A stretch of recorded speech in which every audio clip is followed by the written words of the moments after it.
sounds good.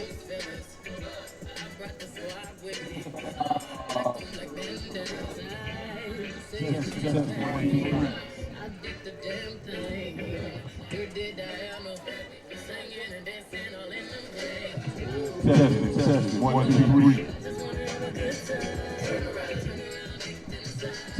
Testing, 1, 2, 3. What's that? Okay. Testing, 1, 2, 3. Yep. Good to go.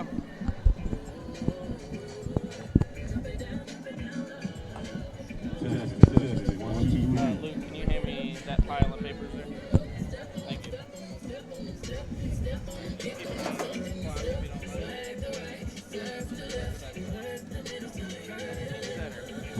Testing, 1, 2, 3. Testing, 1,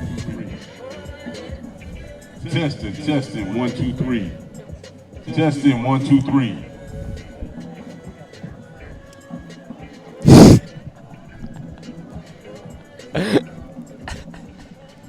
Clock operator, please report to the press box. Clock operator, please report to the press box.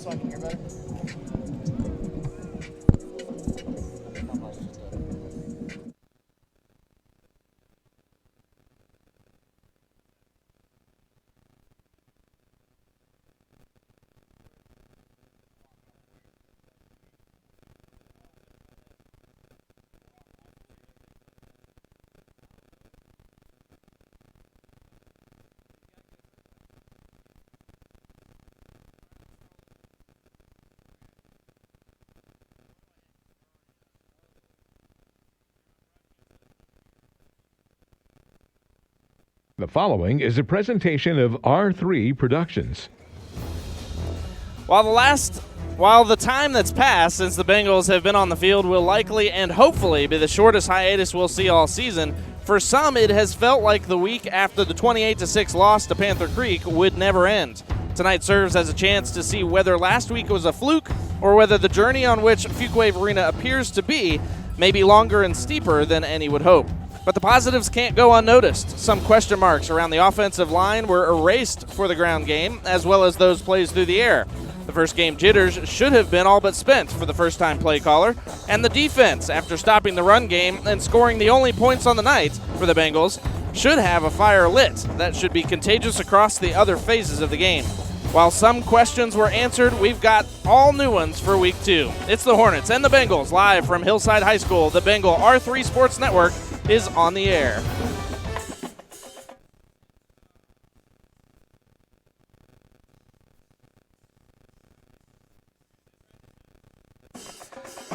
Good evening, Rand Northam alongside the coach, Jim Cole. Glad to have you back, Coach Cole. I'm very happy to be here along with the Marching Hornets of Hillside High. That's right here with us.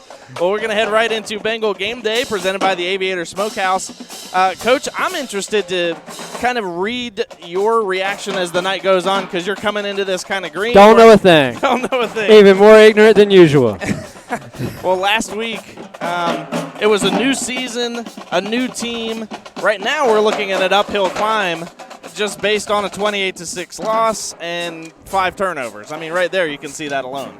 I looked at past last year's record for Hillside, just kind of get an idea in my head what I was coming up here for, and saw some of our common opponents. And you can't use that in season. You certainly can't use it from one season to the next. But what I saw were results that I felt like we could be competitive with last year's edition of the Bengals. You know, new offense, new players, new schemes. I'm not exactly sure what to expect, but I'm sure that 5 turnovers isn't going to help. Statistically speaking, your chances of victory decrease by 13% with every turnover that you commit. I don't know if you're making that up, but it doesn't matter if you are, because that sounds pretty darn good. Pretty darn bad if you're turning the ball over. Took a stab at writing a Bengal blog this week, and appreciate I missed it. Yeah, I hate that you did too. I appreciate those who tuned into it, though, but we were looking for the silver lining after last week's game, and one thing that really stands out to me is Matt Lyons. We lost him for most of the season last season due to an injury, but 17 carries and 92 yards. First thing to me, answered some questions about the offensive line. you can't have a running back necessarily put up 92 yards if you don't first have an offensive line that can do some work for you. Common thread since you and I have been a part of the Bengal program is the strength of the offensive line and the stable of running backs that we've seen take the field at Fuquay-Varina. Do a fantastic job every year with the blocking schemes, do a fantastic job hitting holes, usually do a nice job taking care of the ball. The running game has never been a problem for the Bengals in our experience here. Now, with the offensive line having some questions leading into this season, that also just automatically, to me, speaks to the defensive line. You don't have two complete crews necessarily always that you can put out on the field. So if you've got struggles on the offensive line, that could mean that you have struggles on the defensive line. However, there was no running game last week for Panther Creek, and that speaks a lot to the defensive line in my book. From what I understand, from what you've told me, from what I've heard, our defensive concerns are the secondary. We're going to be facing an up-tempo, shotgun, spread team, throwing the ball all over the yard. So the secondary is the question tonight, but that passing game will lead into some option offense, a lot of responsibilities. A lot of downhill rushing that you've got to get in there. You've got to make short tackles, and that's another thread that's been fairly consistent in our time here. Is we've been a pretty sound tackling team, but one of the things that I've noticed, not just with Fuquay, but football in general, tackling, the soundness in tackling has decreased. I think because the amount of time teams spend practicing tackling has been decreasing. For player safety reasons. So, and that also leads in, you talked about the discipline, the inside linebacker position that really stuck out to me, and Coach Hall mentioned it down off the air, but what we were talking about, Caden Linkus, he's a junior. He fired to the ball and came off with this energy last week that I was very impressed with, and that spoke to me like we haven't necessarily seen in the last few years. I've heard word here and there that there have been some personality issues in the last couple years.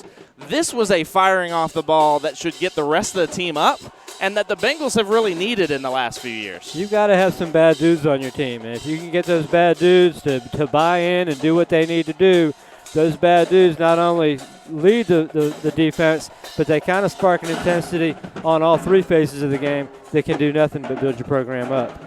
On the other side of this timeout, we're going to have our Hornet scouting report, and right now we're going to toss it over to Luke Anderson. Need to unwind after a long week? There's no better place than the Aviator Smokehouse in downtown Fuquay-Varina. Start off with some mac and cheese bites, pick from a list of slow-cooked delicious meats, or try a classic sandwich or burger. Stop by the Smokehouse at the corner of Broad and Stewart or online at aviatorbrew.com/smokehouse. Thank you very much, Luke. The Hornet scouting report on the other side of this timeout on the Bengal R3 Sports Network. I don't know what else to do. I've tried everything. We've got to get to dinner at the Aviator Smokehouse soon. Wow, how did you do that? Quick, make it stop again. Dinner's at the Aviator Smokehouse in 30 minutes. No way. Aviator Smokehouse. Aviator Smokehouse? Well, I guess the tiny tyrant has spoken. We'd better get to the Aviator Smokehouse. You know Window Effects for the smooth factory finish they do on your vehicle tinting. But did you know that same high-quality work can also benefit your home or business? Window tinting for your home or office will reduce heat, cut down on glare, and stop floors and furniture from fading, saving you money and protecting your assets. Don't know whether you need window tinting? Contact Window Effects today for a free estimate.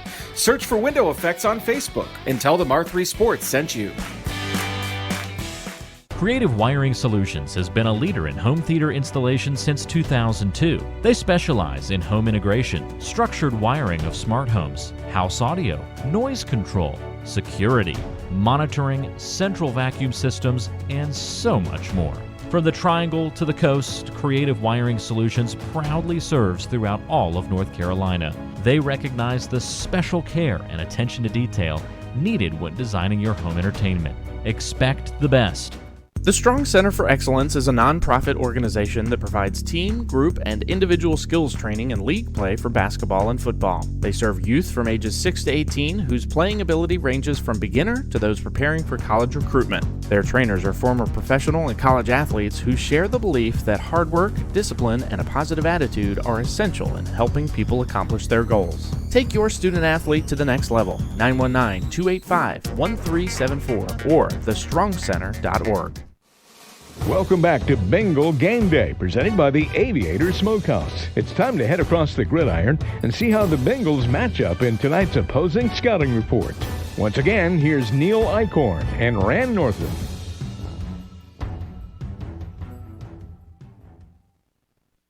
Welcome back to Bengal Game Day, presented by the Aviator Smokehouse in downtown Fuquay-Varina.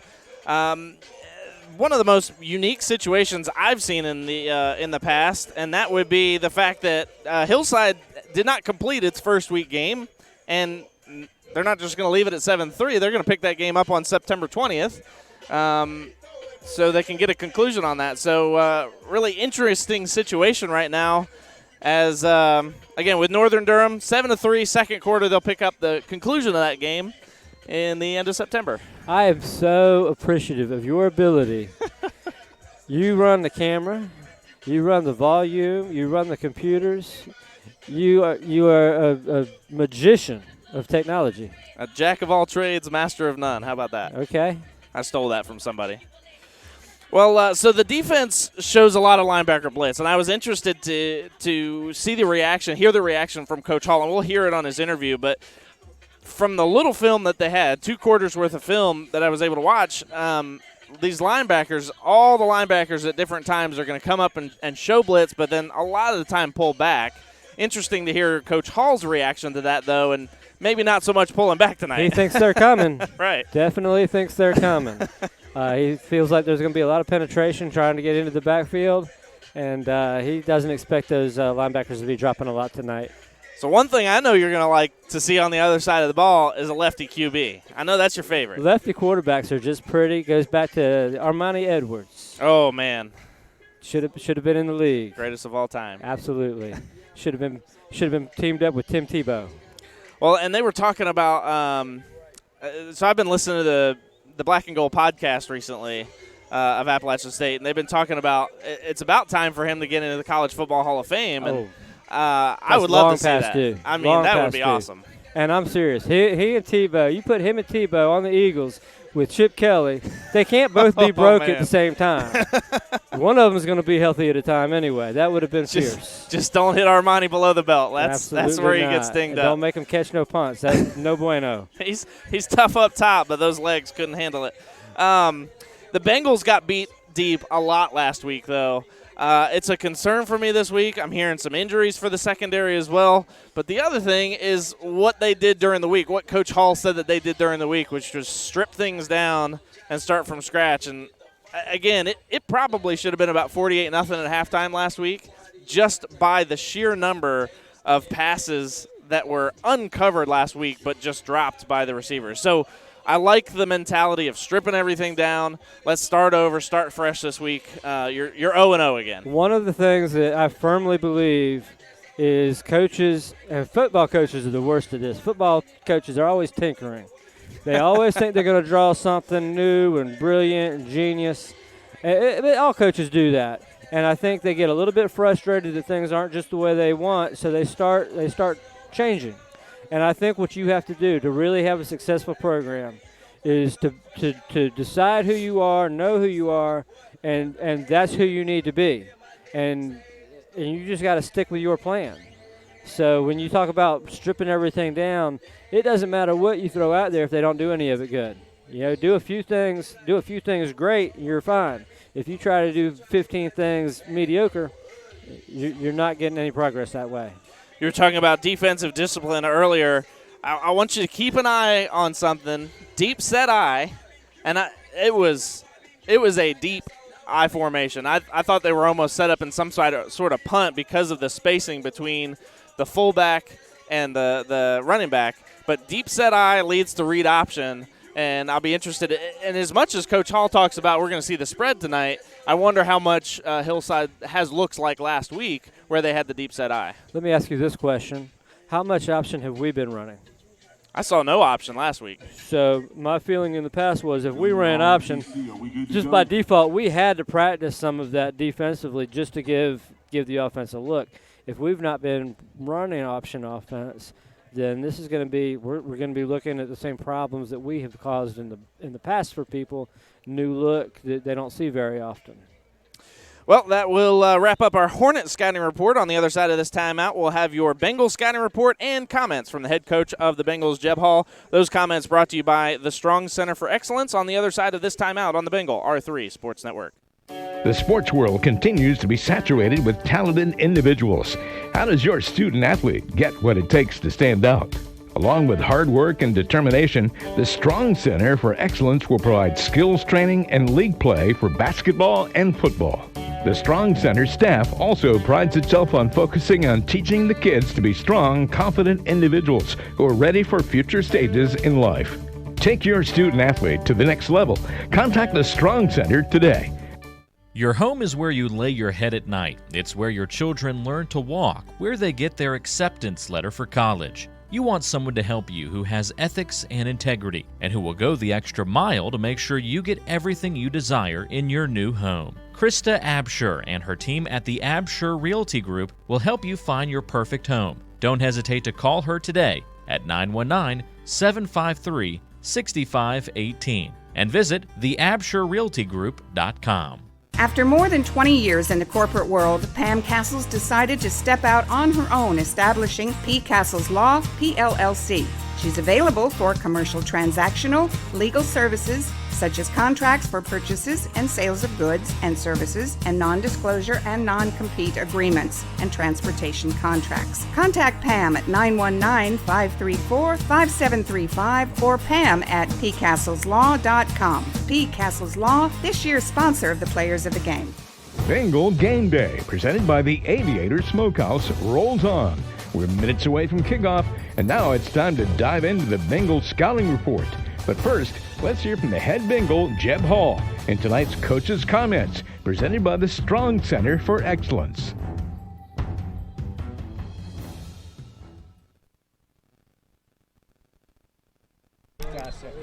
Rand Northam alongside the head coach of the Bengals, Jeb Hall. Coach, first of all, how much do you talk about last week's game this week in preparation for this week, and how much do you leave it behind you and focus on tonight?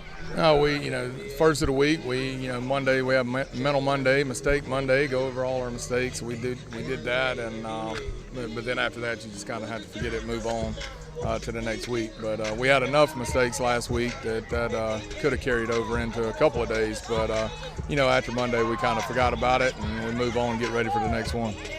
So first week is without school. This week you've got school all week long. How does that change in either preparation or just how the regular everyday life is for these players and for your coaching staff? Well, during the summer they're getting up and we go practice. They're at school at 7 o'clock, but they get to go home at 11. Now all of a sudden you add school into it. Now they're getting to school at 7 o'clock, but they don't get to go home till 6 o'clock. So, those first Tuesday was a rough day for them. But, other than that, they had a pretty good week considering it was the first week of school. And as of last week and moving through this week, what are some of those positives that you took away from that game that you were able to build on this week and really focus on and try to improve on? Well, defensively last week, the mere fact that we were still in the game after having 5 turnovers, in the fourth quarter we're still in it, it says a lot about our defense. Caden Linkus, he was flying around, junior linebacker. We did a lot of good things, but we just got to get some of those mistakes cleared up, and we can't turn the ball over. So what are we going to see in Hillside tonight? We haven't seen a full game from them as far as regular season. They're stuck in the middle of a delay that they won't finish until the end of September. But what do we look to see against Hillside tonight? Well, offensively they're going to be shotgun, 4 wide. And they're going to go up-tempo, fast-paced, so we got to be ready to go. No huddle type stuff. Defensively, you're going to get 3-man front, maybe a 4-man. We just don't know. Like I say, we don't have much film on them, but based off of what we've known from them in the past, I think that's what they're going to give us. And it looked like they show linebacker blitz a lot and might pull back on that. Did you talk about that? Talk about that with your offensive line and just tell them not to worry about that? Well, no, I have a feeling they're going to come after last week. I have a feeling they will try to give us a lot of pressure early. We did work on a lot of gap protection and things like that throughout the week, and to be able to handle that blitz. All right, Coach. Best of luck. Thank you. All right, thank you.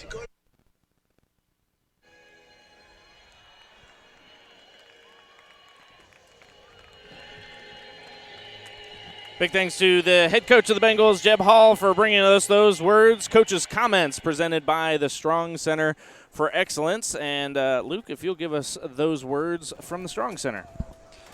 The Strong Center is still registering for their fall basketball league. Players will take part in 30 minutes of intense skills training before every league game. The league games focus on player development. League play will consist of motion offense and man-to-man defense. The Fall Basketball League will run for 7 weeks, and we are still holding our weekly skill session each Sunday from 2:45 to 5:30, depending on age. Register now at thestrongcenter.org. Thank you very much, Luke. Whitney Houston's national anthem, you mentioned it. Everybody. That my dad and I, 2002, Tampa Stadium. my dad and I used to do. We do the local Little League baseball tournaments, the All-Star tournaments. He'd play that before every game. Absolutely. And it gives you the hairs on the back of your neck. Country was full up. of unity back then. It sure was, man. Different time for sure. We'll head into our Bengal scouting report now. And 5 turnovers in game 1. We talked a bit about that. I liked to see that Jacob Braswell stayed into that contest for the duration of it. And didn't throw any turnovers in the second half. That was, to me, you made your mistakes, get back in there, correct it, let's build on it, you're our guy. That's what it felt like to me. I'm going to go ahead and confess. I was a little distracted there. Apparently, we got our booth set up in the middle of Grand Central. And I heard Jacob Braswell came back in the second half. Yeah. Fought through some turnovers. That's right. And that's what these games are for. Early season, of course, they all matter. Everyone matters. But that's what you're looking for, is that mental toughness to come back from some tough plays. Offensive line was a question mark. We talked a little bit about that already. 92 yards by your running back, including 5 carries that were 10-plus yards. Part of that is what Neil Eichhorn said last week, is that Lyons is a running back who listened to the coaches, and when they say the hole will be there, hit it, and he does. And so that proved really strong for him last week. He was able to find the hole, hit it, trust on his offensive line, and then make the running play down the field that gave him that extra yard. So I love to see 10-plus, and then 1 sack late in the second half. I think only 1 sack all game long. That also speaks to your well, you're anchored by 3 seniors. You got a couple of juniors at the tackle position, so it's not like they're a young group. They may be new to the starting lineup, but I'm going to presume that they've been in the program and have kind of been learning the ropes as they go. Jacob Braswell, we spoke about him rolling out to his non-throwing side in the first half. That was something you talked about a lot last season, even, with not throwing the ball close to 50%. This opening game, throwing the ball closer to 50% in that contest, 22 of 54. Second half, though, pocket passer. When he got the pressure, he rolled out. I'm very interested to see what he does tonight as far as if he starts in the pocket and can stay in the pocket, and those are the play calls. We've been that kind of waggle team for years, but the offensive line's always been so strong that I guess in my thinking is, if you're going to throw the ball, then throw the ball. Drop back, create a pocket, get your feet set, and throw the ball. Now, back in the day, we might have had some quarterbacks that could throw them on the run really well. I think Bryson Braswell rather. But right now, you've got quarterbacks that they just need to get their feet set, pick their target, and throw the ball. Last thing, at one point we will see the return of Corey Stewart. I failed to ask Coach Hall. That's another person in the backfield that will add to Matthew Lyons. running abilities. I look forward to seeing him. Not sure if we'll see that additional threat tonight. But that will wrap up our Bengal scouting report. On the other side of this timeout, we will have keys to the game from the coach, Jim Cole, and we will have your kickoff of Fuquay-Varina on the road against Hillside right here on the Bengal R3 Sports Network. Now here we've got a spacious kitchen. Honey, this house is beautiful. I think it's the one. It just came on the market. I'm glad Krista was able to get us in here quickly. Krista was right. With how quickly houses are selling, it's important to know the market and be prepared to act fast. With the Absher Realty Group, powered by Fathom Realty, we'll help you find your dream home. With Krista Absher, the important thing to remember is you come first. She works with honor and integrity, educating you every step of the home buying process. Visit theabsherrealtygroup.com today. Protecting your family, your home, your car is extremely important. One company that's been doing just that in Fuquay-Varina since 1956 is Dickens Insurance Agency. Their agents are tried and tested and are able to handle any questions you may have regarding your insurance needs. And if you combine your personal auto, homeowners, and life insurance, let the savings start rolling in. Visit Dickens Insurance Agency at 402 Wake Chapel Road or online at dickensinsurance.com. Big box stores can sell you a new TV or even speaker wire. What they can't give you is custom entertainment. Creative Wiring Solutions is the area leader in home theater installation. In addition to offering custom design and personalized service, they offer a wide variety of products and services, including speakers, projector screens, and so much more. They'll customize packages and accessories for your individual needs, from small projects like TV mounting to larger projects like full home theater installation. Expect the best with Creative Wiring Solutions. This is Fuquay-Varina High School football on the Bengal R3 Sports Network, presented by Krista Absher and the Absher Realty Group. Stop by their new location at the corner of Main Street and Raleigh Street, and always online at theabsherrealtygroup.com. By the Aviator Smokehouse at the corner of Broad and Stewart, and online at aviatorbrew.com/smokehouse. By Dickens Insurance Agency, proudly serving the Fuquay-Varina community since 1956. By Wingin' It Tap House and Grill, located in the 5 Point Center, next to Sheets on the east side of Fuquay-Varina. By Window Effects, give your ride that touch that will make heads turn. By P. Castle's Law, this year's sponsor of the Players of the Game. By the Strong Center for Excellence, empowering youth on and off the court and field. And by Creative Wiring Solutions, the area's leader in custom home entertainment.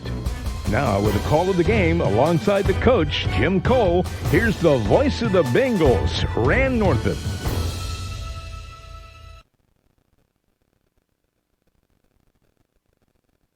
Fuquay-Varina and Hillside tonight in Durham. Rand Northam alongside the coach, Jim Cole. And a good evening to you here as we have about 3.5 minutes until we kick things off. Looking forward to this contest, and best of all, clear blue skies up above us. I don't know what we'll see out in front of us, but clear skies up above us. Out in front of me. And have deferred to the second half. I know what I see. I know what I hear. I'm going to assume there's going to be a football game going on down there. We'll let you know. This is going to wrap up Bengal Game Day presented by the Aviator Smokehouse. And Luke, if you'll give us those two readers to wrap us up here, we will get ready for kickoff. The dreams started in the backyard smoking meat. Then the homegrown recipes were brought to downtown Fuquay-Varina to share with all. The Aviator Smokehouse has something for everyone, from smoked wings deep fried to order to homemade onion rings to smoked pork and ribs. All their food is made in-house with pork from North Carolina and farm to table wherever possible. Whether you're going solo, a date night, or a party of 100, make your choice the Aviator Smokehouse at the corner of Broad and Stewart. Check them out online at aviatorbrew.com/smokehouse. And how about that Bengal Booster Club? Have you gotten your all-sports season pass yet? The Fuquay-Varina Athletic Booster Club's goal is to provide support and information to students, faculty, parents, and the community about Bengal athletics. Get your membership today. Visit FVHSBoosterClub.com. Thank you, Luke. Dude's a machine. He's a reading machine. He is. He is. That's why we bring him back every week. He's a recruiter. He recruited not one, but two videographers last week. One for each game. Hillside. He's the man. Why he holds the title producer. Thank you. At quarterback tonight for the Hillside Hornets, you're going to see Damian Harris. He's one of the captains, 6'1", 185 senior. Again, lefty will be flinging the ball out there in his backfield. Divvy Robinson, a 5'9", 185 senior, and at fullback, Kamari Russell, 5'9", 170 junior. Front line for the Fuquay-Varina Bengals is Jamian Bulware. He put up the second most tackles last week with 4.5. Jeremiah Waldred holding down the nose guard position, 2 tackles last week, 1 tackle for a loss. And Ethan Mitchell, 2 juniors and a senior respectively, as he held 1 tackle. Leading tackler for the Bengals last week was Ellis Blankenship, and unfortunately for that, might not see Ellis tonight as he is quite potentially out with an injury. On the opposite side of the ball for the Bengals, again, Jacob Braswell, the junior, 7 of 22 last week for 34 yards and 4 interceptions, credited for the fumble as well, as the first play offensively of the game for the Bengals was that center quarterback fumble. In the backfield, Matthew Lyons. We'll also see Nigel Pierce and Ethan Burke on either side of the receiving corps. Coach, real quick before we kick things off, got any keys to the game for tonight? Well, offensively, obviously, got to take care of the ball. 5 turnovers is no good. Got to move the chains. Got to be patient with your offense. Defensively, keep everything in front of you. Don't let anybody get behind you. And the first guy there needs to hold him up and finish off tackles. Folks, we are in tight quarters tonight. I will tell you that right now. So if the camera goes out or you miss an angle, we'll paint the picture as best we can for you and go from there. I got this end. Okay. I'm good down here, buddy. You take the left, I'll take the right. There you go. Back to kick things off for Hillside is Mario Kalix. It's an often frequently heard sound in Durham, from what I understand. Well, not too infrequent down from where you're from either. Hey now, don't talk about the Ville that way. Are we already starting with a running clock tonight? Is that the game plan?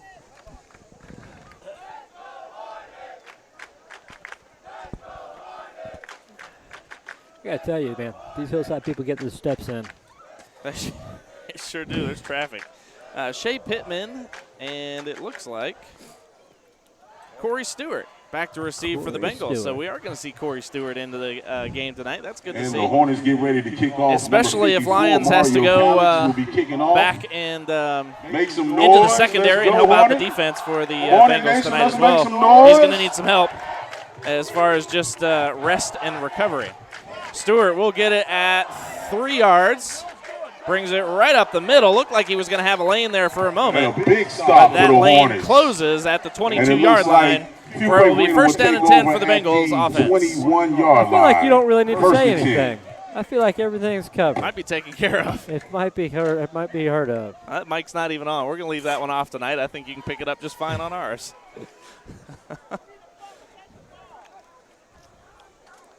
I tell you what, I walked by Colby Humphreys on the way in here.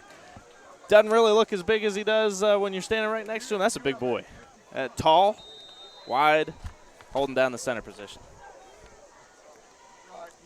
Braswell with a handoff that goes up the middle. That will go for a gain of 1. As Matthew Lyons takes the first carry again. 1 yard gain on the play, 2nd and 9 for Fuquay.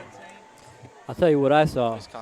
My little gap right here, I saw Colby Humphreys downfield pancaking a linebacker. There you go. So going to work early in the contest tonight. You're going to give him 2 yards on that, actually, as the gain is up to the 24. 2nd down and 8 to go. Braswell under center again. This will be a handoff that will go to Stewart, who's in the fullback position on that play. And right up the middle comes number 25, Talil Alston with the stop. I should have just setting waited. up a 3rd and 7 for Fuquay. 3rd down and 7 to go. And the line to gain is up to the 32. I don't even need to look. He's just telling for me. Tell you what, not only has he got a good voice, he's got good kicks. I like those back to school shoes he's got going on there. That's right. Thank you. It's a sharp look. 3rd down, 7 to go. Bengals split 1 out to either side. I formation now with Lyons in the backfield behind Corey Stewart. Good lead block there, and Lyons will get up close to the 1st down. He's not going to have enough, though, as he's going to bring it up to the 31. He'll be 1 yard short. Looks like that's going to bring and up on the a 4th far down side of for the field, Fuquay-Varina. Did we not have a flag there? I thought I saw number 5 in motion a little early there. No flag. No flag.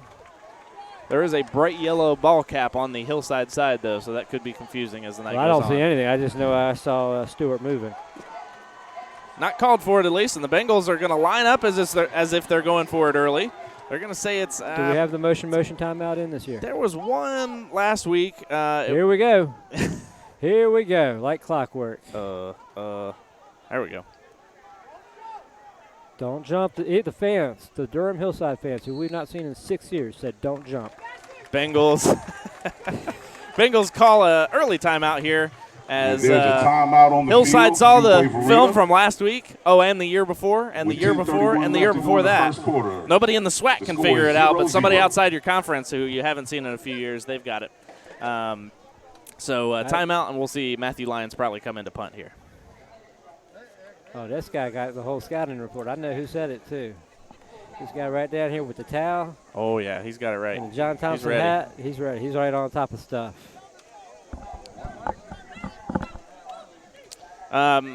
Early tease for this, but certainly want to remind you to stay tuned for Bengals at the Half, presented by Dickens Insurance Agency. It's Evan Rogers' show tonight. Does that mean I can eat tonight? Yeah. We're going to send you out. Go get a bite, but Evan's got our player profile. It's Rachel Williams, who is a dual player for the basketball team. And what was the other one, Evan? Cross country. Thank you very much. You don't play cross country so much as you endure it. That's a good point.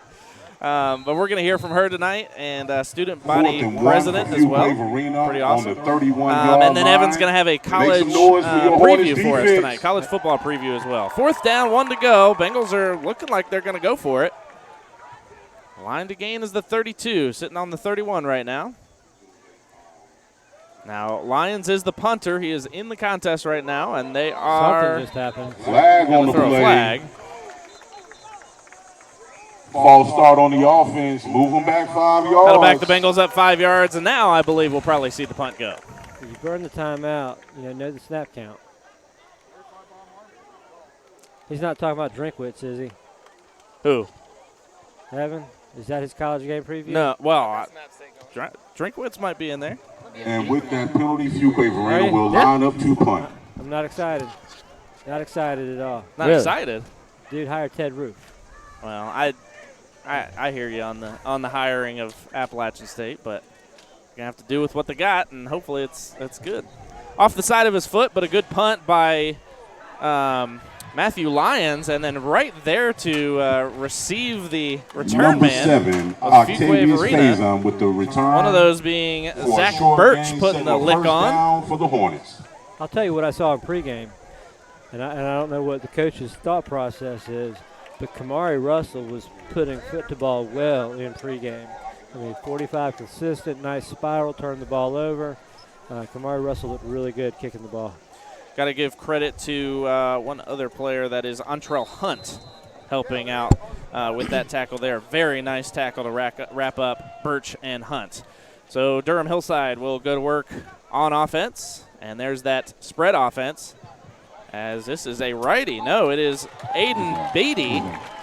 Beatty with the throw to start things off, so we're not seeing Damian Harris. And the pass is complete. Pass complete up to the 35-yard line into Bengal territory quickly. Jayon Brown for the big game. They don't even pretend they can't get the clock to work around here. They don't even have play clocks. That's right. Whole different ball game. Throwing the ball up in the air. He's beat is the defender. And that's a Hornets touchdown. Birch didn't even have a chance to turn his head around, and just like that, Coach, in a matter of seconds as the clock continues to run now. Aiden Beaton with the deep pass. The pass is into the end zone for the touchdown. Hornets touchdown. And a quick 6 points up on the board. Make some noise for your Hornets.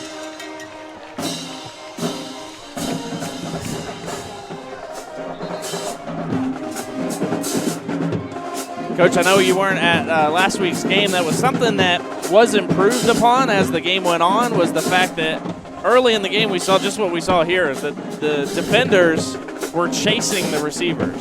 By the end of the game, I don't know if it's conditioning, I don't know if it's just minor corrections that they make, But by the end of the game, and it looks like the Hornets will be lining up for the extra point. By the end of the game, they were able to get up with the receiver and then able to turn around a bit more. Now, obviously, more completed passes towards the end of the game, unfortunately, but that's concerning seeing what we saw right there where the defenders just beat the whole way. Mario Kalix in to try the PAT.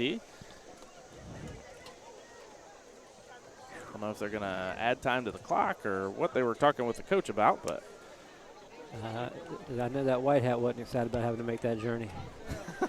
that was a trip for that guy.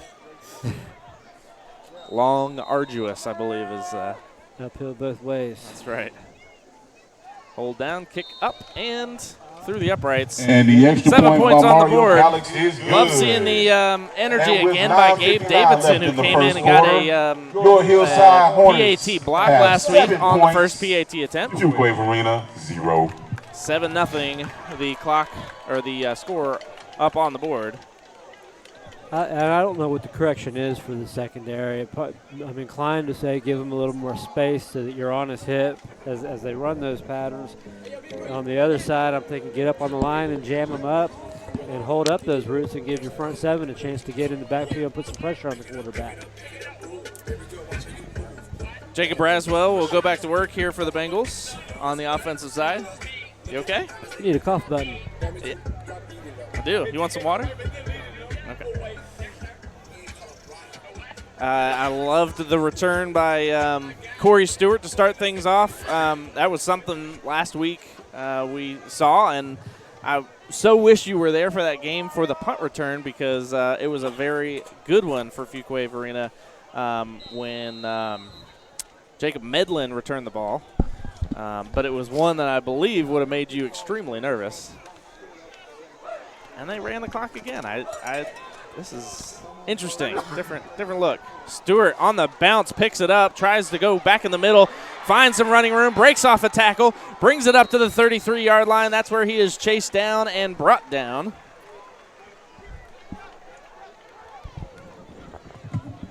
Xavier Armstrong and Denari Sanders chasing him down to make the tackle. But a great return again by Corey Stewart.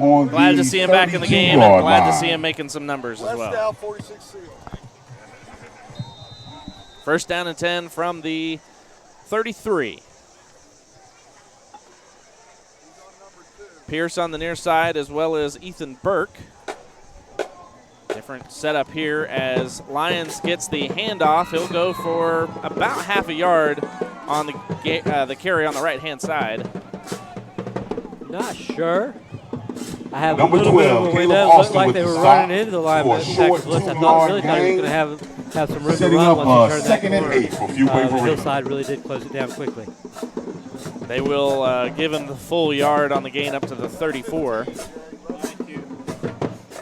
I hope you like how I gesticulate the window there on our audio-only broadcast. At least, I guess I shouldn't say audio only. No, we're moved to the big times camera now. Up here.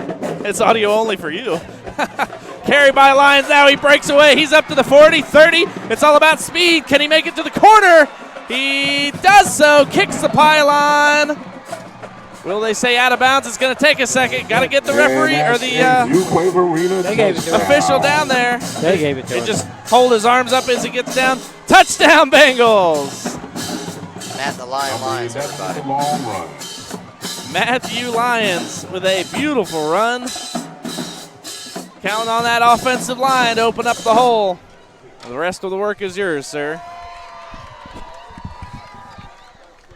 So now the kicker that you were speaking so highly of, Matt Jones, in to kick the PAT. Hold down. Kick is up. Much better than I saw a couple of them in the practice kick. So well done, Mr. Jones. We're tied up, 7 apiece. Hillside 7.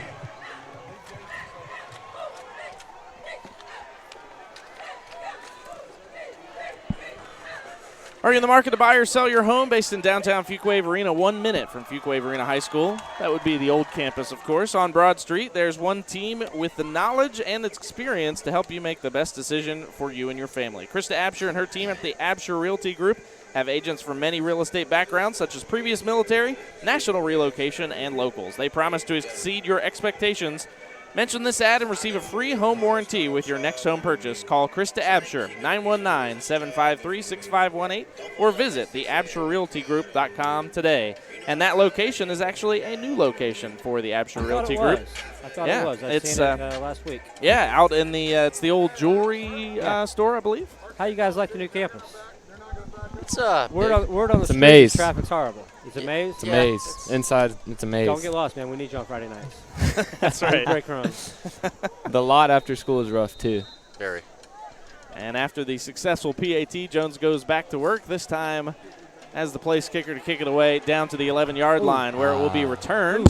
He takes it to the Bengals sideline, but a great job chasing him down is Ethan Burke. Number 19, Burke will Jonte make the Smith tackle with a nice as return Smith for the returns Hornets. it up to the Well, they'll start first and 28-yard line, first down and 29-yard 10. I thought Azunda was about to make a huge hit. Yeah? He was there. And then and then he wasn't.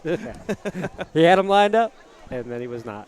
Well, I'll tell you right now, Coach, this is two teams, the offense and defense of these. They're not tired. They're not tired. There might be 7 points Two on the board, teams, but they are not well tired. rested. Pass over the middle.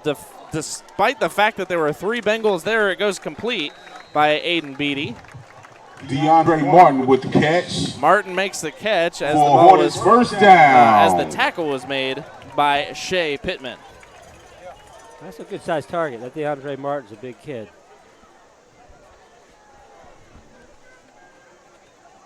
First down and 10 again from the 45 of the Hillside Hornets. Running now, Beatty. He's backup running back as well, so he's got some legs. Big run He by carries number ahead for the 1, first down. Aiden Another Beatty. big run. Picks up 15 yards for a Hornets first down. Plenty more than 15 there as he carried it up to the 33, 32 and a half. That will be a first down. Really nice little burst of speed there by Beatty as he got outside. Cowboys. Twins receivers to either side. And off the right hip is Donald Moore. Beatty gets the shotgun snap again. Beatty will run again, flinging that ball out there, but has no pressure. And number 1, a timely hit, we'll call it. With another great run. This sideline thought it was a late hit, but it was a timely hit.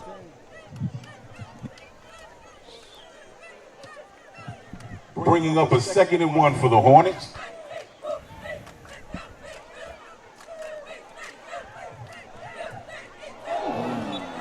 Something good must have happened. And there's a flag on Good the for play. us. Not so much for Hillside. It's a flag on the far side of the field.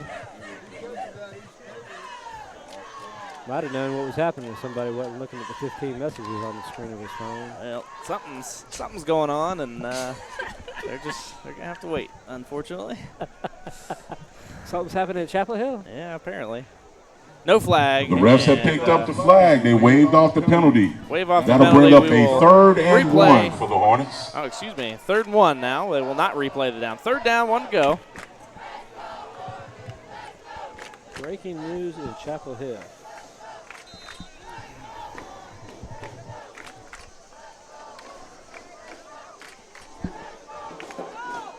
It says nothing's happening because the breaking news guy's at a football game. That's right. Gain is enough And for Don Moore the picks up first the down first as down Moore for carries your it ahead Hillside up Hornets. to the 21-yard line. Although neither of us have seen it the last couple plays. Lot slower. We're not seeing 15, 20, What was 30 that yards penalty? at a time. I didn't see it. No penalty. There was no penalty. No penalty. But a 2-yard gain gets the first down up to the 21. Shotgun snap again. Beatty will throw to the back corner of the end zone, putting his arms up. No pressure, though, or no problem. From number 1, Aiden Beatty as he hit Trey Cruz for the Hornets' 2nd touchdown of the Put game. another passing touchdown into the back of the end zone and put another 6 up onto the board.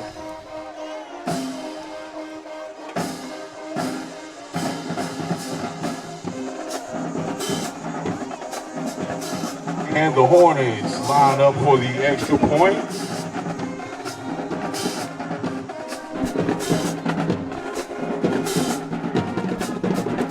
And to attempt the extra point again is Mario Kalix. Hold is down, kick is up.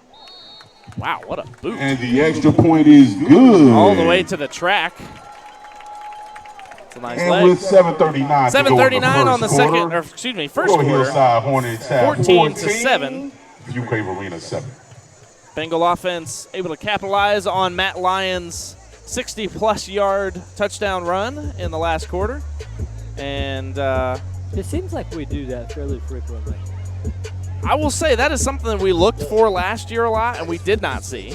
But we talked about it and expected it to come. But the year before that, yes, we saw it. The year before that, we saw it. I think our first 3 seasons, we saw it all the time, or quite consistently. Last year, not so much. Maybe a couple in the beginning of the year. The first few years, we were a sustained drive kind of team with occasional big plays. And last year, I felt like if we didn't hit the big play, the sustained drives were not happening. Right.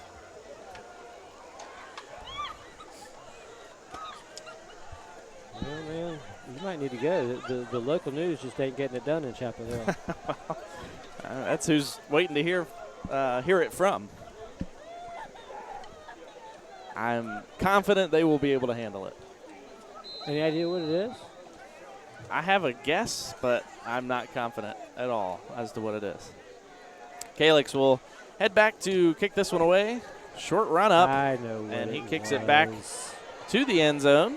And Corey Stewart will run up the middle. Gets a good running start. Carries it ahead to the 26, 27-yard line. At the 25-yard line. I bet it was a Chapel Hill basketball player was actually spotted attending a class.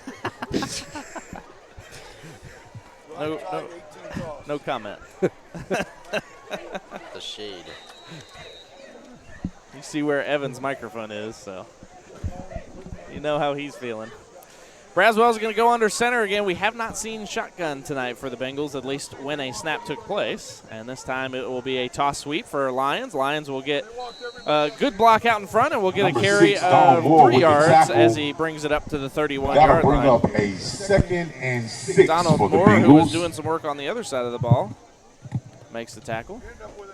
Other side of the ball, meaning the offense. Have we run to the left at all tonight? I do not believe so. West 16. This is it. When we go west, we're going left. Twins receivers out to the left and split backfield. Shotgun snap for the first time tonight. Corey Stewart gets a handoff, goes to the right, and he carries it up to the 40-yard line where the Bengals complete the first down. Things starting to click a little bit more on the offense now. I'm feeling a little bit better about this. Absolutely. A little consistency, a little flow to the play call. That was enough for a Bengals first the down. offensive line is coming off hard, creating some lanes to run through.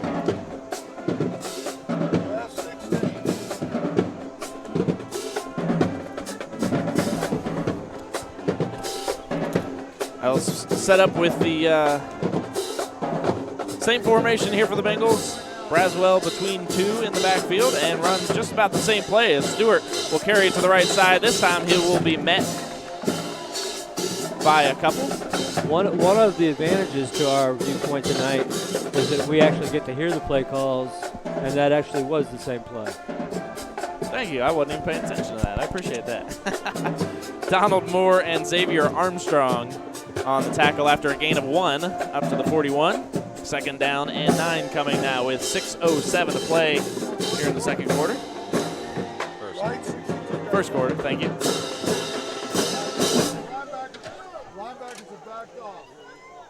I'll send one receiver over to the right-hand side this time, and Braswell will put it in the air for the first time. Wide open is Dylan Smith. Smith carries it down for the touchdown. That's a Bengals touchdown. Ethan Burke, excuse me, couldn't see the second digit there. Ethan Burke pulls it down, fights for the extra couple yards to get it into the end zone. Jacob Braswell 1 for 1 on the night, and the Bengals 2 for 2. 2 out of 3 on their offensive series. And the Bengals, although it says it up on the board, getting 21 on the board. Bengals 1 PAT away from knotting this contest up with 5:43 left to play in the first quarter. Matt Jones in to kick the PAT again. Hold is down, kick is up. And that one's good. We're knotted up at Bengals extra 14. point is good. And Go to with Durham, everybody's 5:43 putting both left in hands the up. first quarter, the score. Wow. Bengals 14, Hornets 14. I got nothing to say.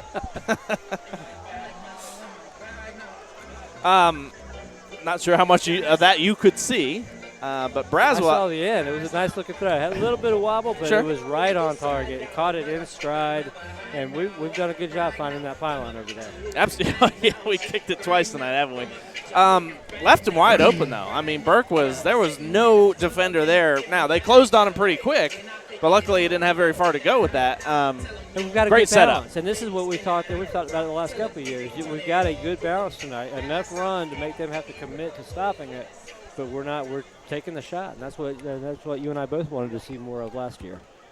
If you're not following along already, we hope that you will visit r3sports.org/Bengals, travel to the schedule and results page, and follow along with live stats. We've got those for you all season long, and those are brought to you by Creative Wiring Solutions. Matt Jones kicks away again. Deep kick for Jones as he kicks it down to the 6-yard line, and this will be returned up to the 15, 30, 40, 45.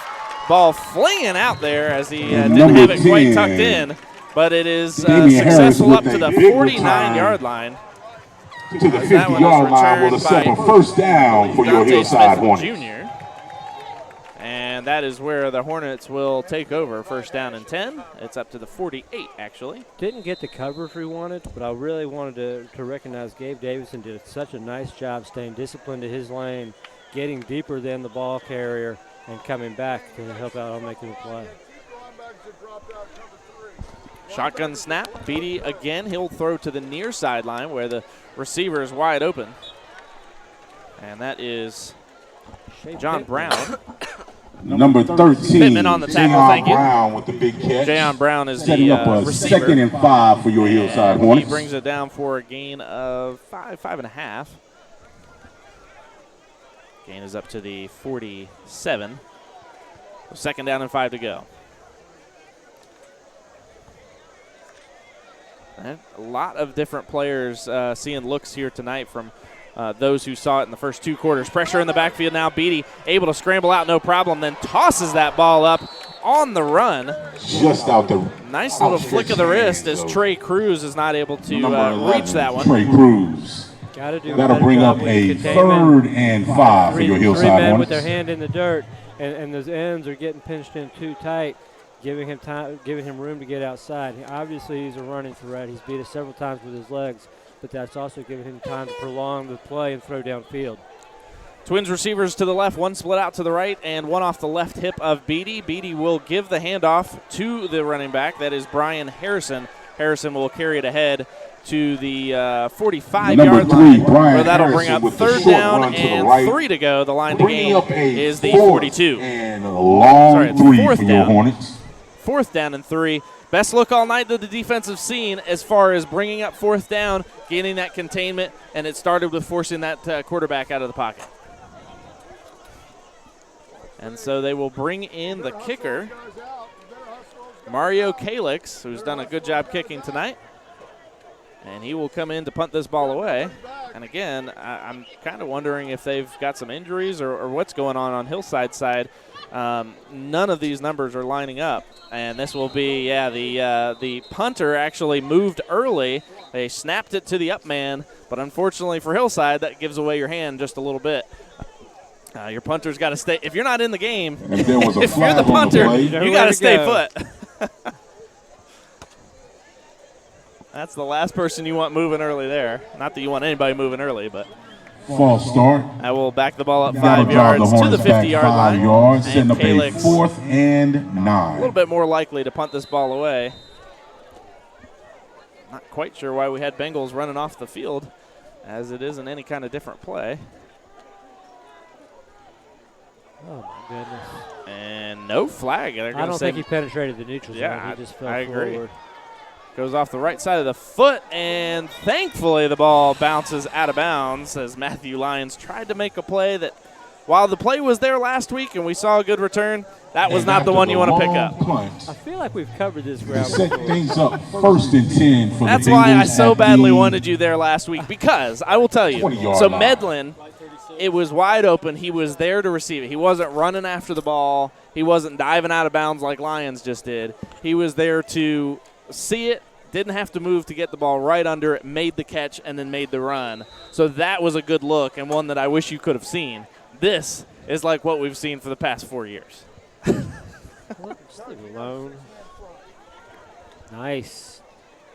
Carry goes up the middle by Corey Stewart, and that looks is like what we've seen the past few years too. Just exploding. Number 41, Jordan Lee with the stop. that carry is up to the Bringing up a 27-yard line. 2nd and 4 for the Bengals. 2nd down and 4 coming now. The line to gain is the 31. 30. Braswell in the offense of the Bengals back to work and back under center again with a receiver on either side and an I formation. Fumble on the snap, but Braswell is right there to pick it up, try There was a to fumble on the play. make a little something out of nothing. A lot better than what we saw on that first snap last week. What happened on that one? I feel like I heard about a fumble where we threw the ball into double coverage. Oh, no, that wasn't a fumble. That was a low mishandled snap. Yeah, Okay. low snap out of shotgun last week. That was for the first interception in the 2nd series of the game, so turnover on either of the first 2 series last week. 3rd down and 7, no gain on that one. This is a Braswell big picked up 3rd the down. bobble. Make some snap. noise for your Hornets defense.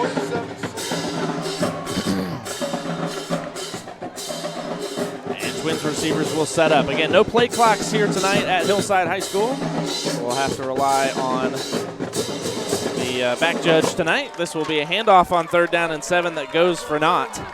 It actually goes for Number a loss. 25, to the Khalil Austin with the 26-yard big line. stop for the Hornets defense. And an injury down on the Hillside Hornets. That will stop the clock eventually. There it goes. Is that 4th and 5? It will be, yes, sir. 4th down, 5 to go. 1:57 to play, 2nd quarter, 1st quarter still. Apologies. It feels like we've been here a while. It feels like it. 14 all though, and again, a little rocky start for the Bengals. Not much offense going there in the very beginning. Defense looked like they were going to be picked apart all night by the offensive threat of the throwing game. But things have settled on both sides of the ball very well. The Bengal offense is rolling now, and very interestingly, it's going back to the running game that is really working. And then the running game is opening up the passing game. Really, and very much what we wanted to see last year. Very much what we wanted to see last year. The timing, the blocking has been sound. The running has been strong.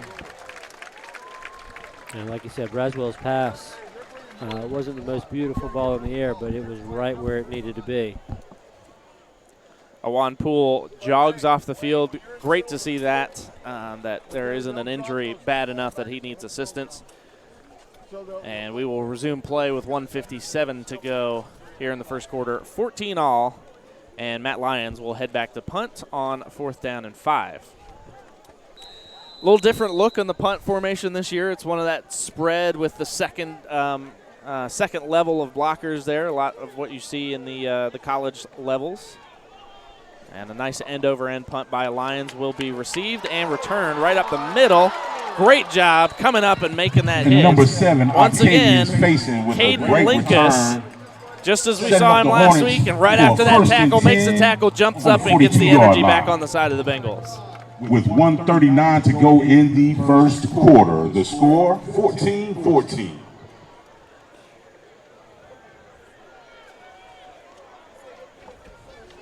That brings up 1st down and 10 for Beatty and the offense of the Hillside Hornets. Trips to the right this time, one split out to the left. Pressure in the backfield as Waldred was getting back there. That's going to force Beatty out of the pocket, force him to carry ahead Number 4-2 as he brings it up to the 40-yard line. Picking up 2 short. Tyler Burgess won there to help. Sorry, something you don't see. I couldn't hear you. 2nd and 8 for the Hornets. Something you don't see a lot from high school quarterbacks was Beatty actually slid once he got all he could get. It's a gain of 1.5. We'll give him 2. High shotgun snap, but Beatty brings it down no problem. Pressure in the backfield again slows the running back Moore down a little bit. And again, Moore, what I saw him a lot was set up as a wide receiver. They brought him in as a running back to the here right tonight. for a pickup of 4 yards, setting up the Hornets at for the a quarterback 3rd position. and Not 4. sure if Damian Harris, he's a quarterback, he's a senior. Not sure if he got injured during the week or injured late in the short game that Hillside had last week. But a little different look as far as what we saw on game film. Pass will go sharply right over to the left side, complete, and then the tackle by Davidson, Gabe Davidson, not quite completely made, but he had a Bengal there to help him out and bring that tackle down.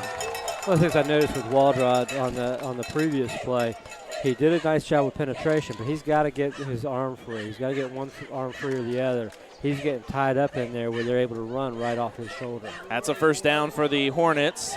Long throw back to the corner again, and again the defender was beat, but this time, luckily for the Bengals, the ball beat the receiver as well.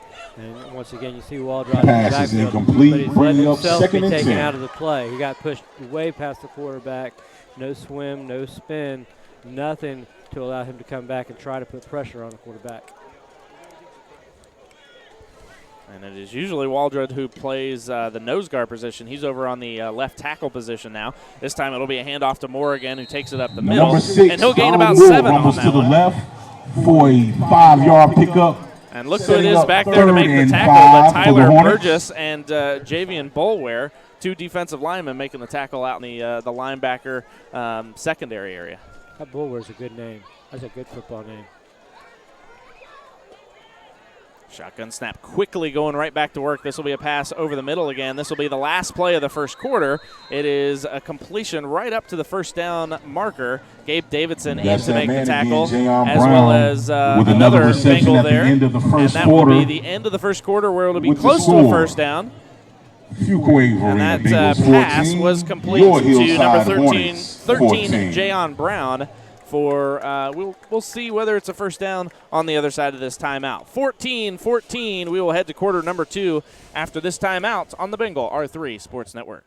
Now here we've got a spacious kitchen. Honey, this with house is brand new beautiful. I appliances. think it's the one. It just came on the market. I'm glad Krista was able to get us in here quickly. Krista was right. With how quickly houses are selling, it's important to know the market and be prepared to act fast. With the Absher Realty Group, powered by Fathom Realty, we'll help you find your dream home. With Krista Absher, the important thing to remember is you come first. She works with honor and integrity, educating you every step of the home buying process. Visit theabsherrealtygroup.com today. When I met Arnie and Monty Bullock of Dickens Insurance Agency, I could tell they bleed orange. They're connected to the Fuquay-Varina community and are committed to helping the community protect its assets. Whether it's your family, your personal property, or your business, Dickens Insurance Agency is there for you. Contact Fuquay-Varina alumni Arnie or Monty or any of the agents at Dickens Insurance Agency at 919-552-5603. Visit them online at dickensinsurance.com or stop by and visit them in the heart of Fuquay-Varina at 402 Wake Chapel Road.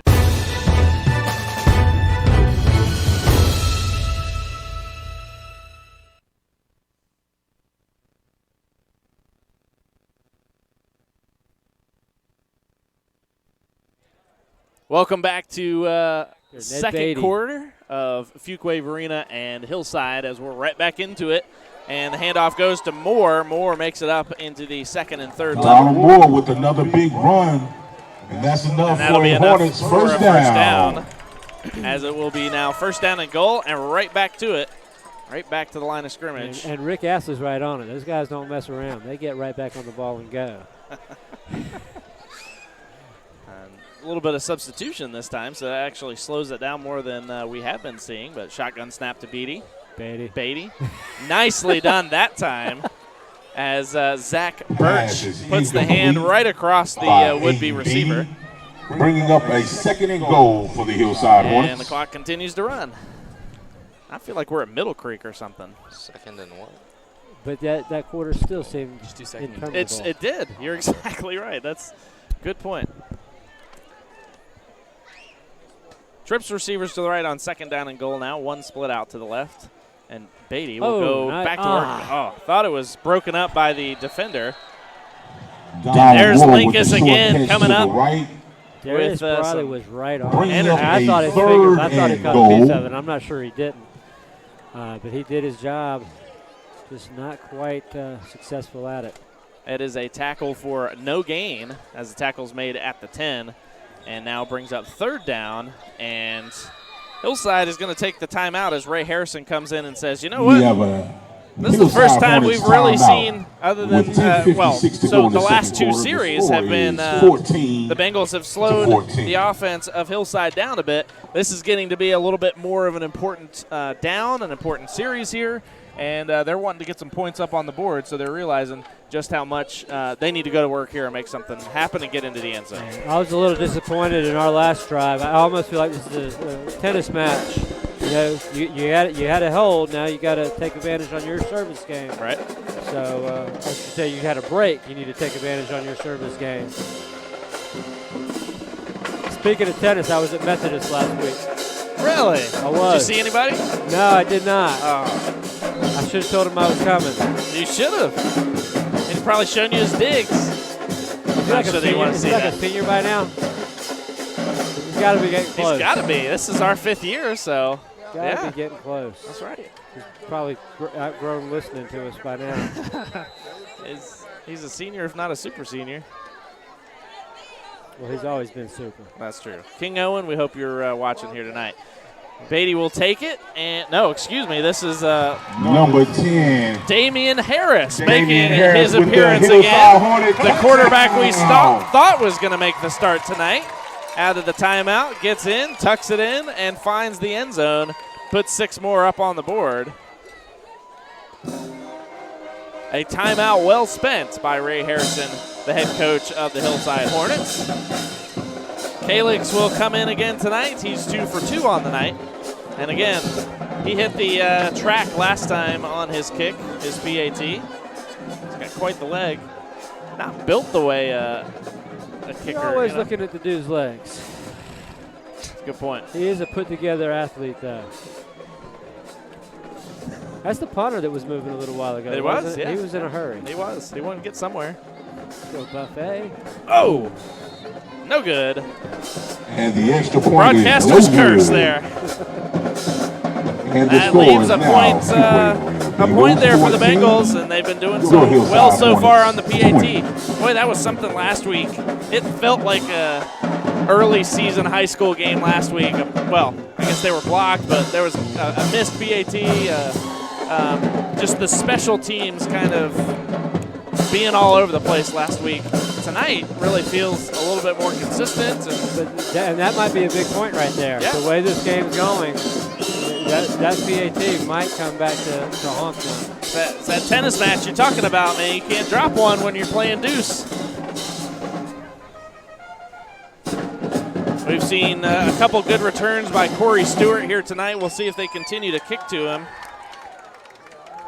Also back to return is Shea Pittman.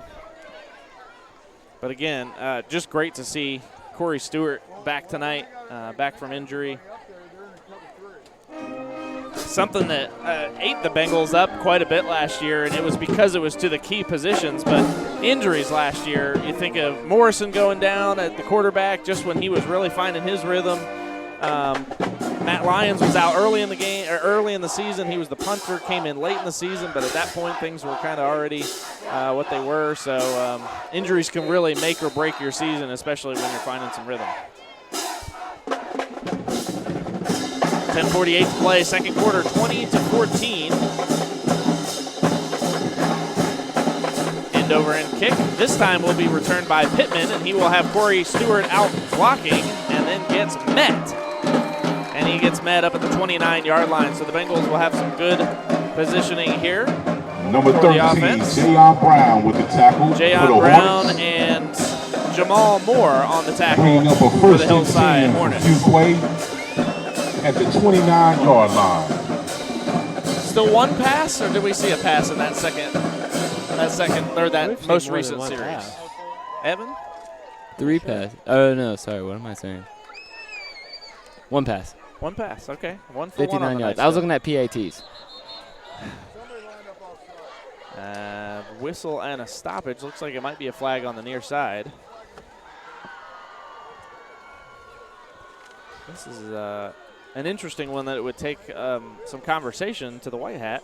So, do you mean to tell me that I sat here and said conduct. what a balanced play calling night we were having, and we've thrown the ball one time? That's correct. I don't One even for know one. why you give me a microphone, man. I love having you on there. So unsportsmanlike good. conduct is what is going to be called against Hillside. Yeah, that's not a sideline warning. That's a 15-yard penalty for unsportsmanlike conduct. This line judge came over here and talked to one of the Hillside coaches after the PAT a minute ago. I'm not sure what he talked about, but I saw it may have been too many coaches up in the box. I think you're allowed to have 3 in the coach's box. But then you get a sideline warning. You get at least the flag thrown. He can't. Well, like I said, I don't know. I know he was talking to him after that PAT, though. I wonder if it's language. I don't know if you remember a year or two ago, they made the change about language. So if there's any kind of profanity said on your sideline, that's it. Penalty right away. So I wonder if that's it. That's a horrible rule. I mean, it gets you in a lot of trouble quick. I hate that rule for obvious reasons. It looks like we have another injured corner on the field. It is a carry that goes for 1.5. The gain will be up to the 45-yard line. We'll credit him for 1 on the carry. Evan, did you see who that was carrying? Sorry, I was Lyons. Lyons, okay. Matthew Lyons with the carry. Thank surprise. you. And good hair, good eyes. He's got it all. I have to tell you, Coach, we've gone international. This is an international broadcast tonight, as some of Matthew Lyons' family's up in Canada watching tonight. Hey. Sorry, eh? I was so nice to Matthew's mom, and then I went and followed your comments. And sorry, folks. Sorry. We love you. Rob, one of my favorite lines from Robin Williams. You know, it's just like a loft apartment above a great party. He said that back in the early 2000s, though. It's a little different now. They were booing KD. Give me a break. KD? They were booing KD. Who's KD? Kevin Durant. Oh, the finals. Gotcha. Canadians? Can't boo a dude blowing out his knee. He's done. He's never going to be the same. Hey, I think next month hockey season starts again, doesn't it? Doesn't it start in September? It starts in June. Is that when the Stanley Cup is? Yes. Starts in Make some June. noise for number 42, Trenton Terrain. As he makes Trenton his way off the Terrain field. is unfortunately going to need to be helped off. I'm going to suggest that you ought to have a couple coaches bigger than 5'8" if you got to start having to help some of these kids off the field. A 5'8" coach ain't helping him any. Hey, can we bring the tall guys over?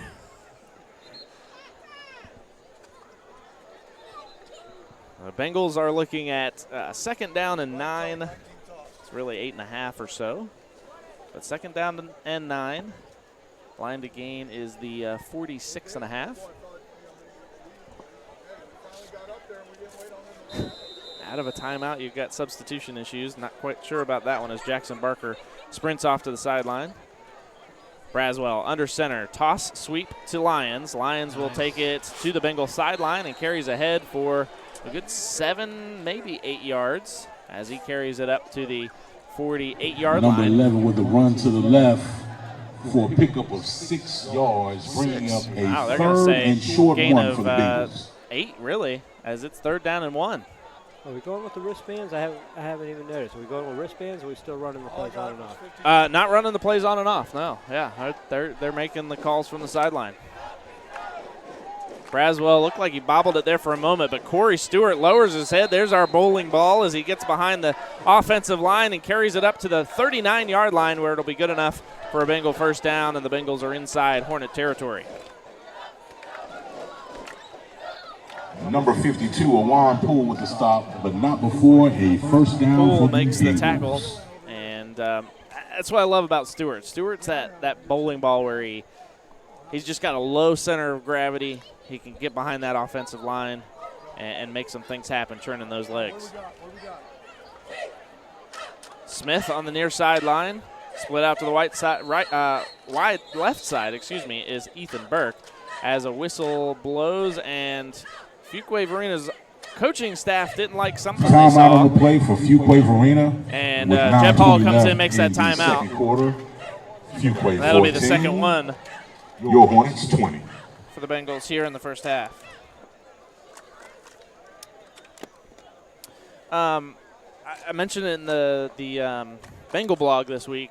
Lots of talk in the offseason. Where would one find this Bengal blog? That would be r3sports.org/Bengals. All right. It's right there, a little hyperlink right up the top, or middle of the page, if you will. All right. Second best blog in Fuquay? Yeah. Oh yeah. Okay. Yeah, absolutely. Not taking over the top spot. But a lot of conversation in the offseason. I heard from people who are connected. I say loosely connected to the program, not part of the program, but follow the program closely. And they said, "Man, I don't know. I don't know what this season's going to be. I don't know what they're doing. They're looking different." And I'm saying, how in the world are you finding all this out? It's high school football, but they're talking. They're at their coffee shop. They're at their barber shop, and they're having those conversations. I think that sentiment, unfortunately, got a little stronger after last week's game and a 28-6 loss as the wide receivers go in motion. Shotgun snap coming here on first down and 10. Braswell with some pressure in the backfield. That's going to be a personal foul face mask. So, yes, the defense comes up with that stop. And number 32, Christian Eames. They're going to get 15 yards right back from it. With the 7-yard loss, that'll bring up 2nd and 17 for the Bengals. Personal foul face mask. Nice decision making by Braswell there. Yeah, that was a horrible play for us, but because he was smart, he took care of the ball. Took care of their ball, went down, and karma worked out for him. We got the 15 yards. And that was one of your keys to the game tonight. Ball security. 5 turnovers last week. And after the 15-yard face you got to start working on your average again. You got to start 2nd and 4 for the Bengals. You got to start working on your average and getting back to ball security by protecting the ball here tonight. High formation coming out now. Nice, and this is a nice down. 1st and 5. You don't get the automatic first down in high school football. Pitch out. I'm sorry, I'm talking over you. Oh, you're good. Hey, I'm glad you can see the field. Hey. I've got about 8 yards of field of vision. Some large men in front of me. Gotta give it to you when you can see it. That's goes for, doesn't look like any gain there. Maybe a gain of 1, but the ball sitting up at the 34-yard line now. It will be 2nd down and 5 to go. Jay, right 16. All right, we're going to have a little off-tackle run here to the right, to the tailback.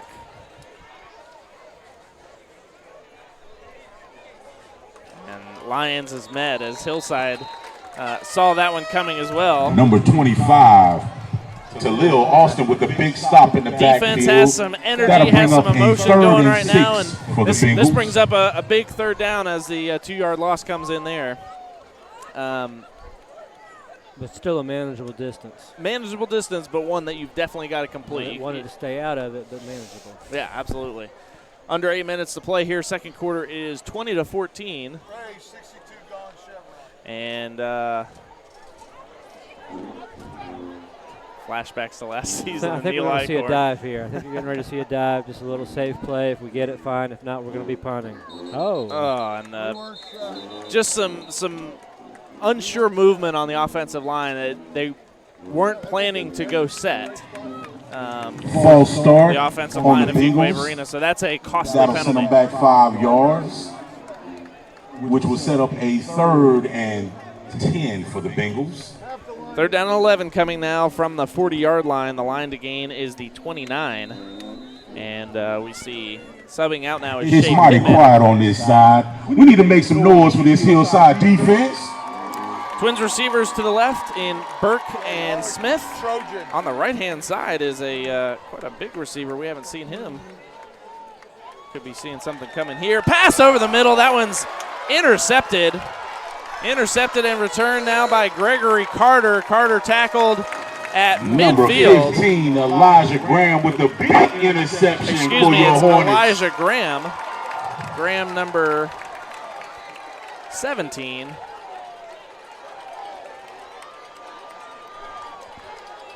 And I don't know if you saw that setup there. It looked like for a future play we could see.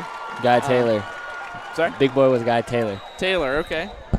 So Taylor was looking like he was going to set up for the screen on the near side, so we'll watch out for that as the night goes on. Going right back to work now. Nice play. Nicely broken up by Pittman as Beatty goes back to work at the quarterback Number position. 1, Aiden Beatty with the incomplete pass, which is set up 2nd and 10 for the Clock operator. He's all over 7, 8, 9, 10. 10 seconds since the arms were being waved. 10 full seconds run off. Telling you, it feels Not like that I want to hang out in Durham all night, but, you know, I'd like a little bit of integrity on the clock. It's diabolical. Beatty with plenty of time in the backfield. This time the pass goes just a little bit too low right there to swallow him up if necessary. Another incomplete pass, was which on is set Trell up Hunt. 3rd and 10 for the Hornets. And that will bring up 3rd down and 10, and we've got a flag down on the field as well. Looks like it's a decision to make for the Bengals as it goes incomplete. Could bring up 3rd down. Holding would back it up to 2nd down, but 20 yards. And they are going to accept that one and take the yardage rather than the down. Don't know. I'm not sure about that, especially with an explosive offense. My feeling is let's just get them off the field real quick. They haven't had a problem with yardage. They've had a problem with downs ball tonight. 60 yards That's right. downfield. Yep.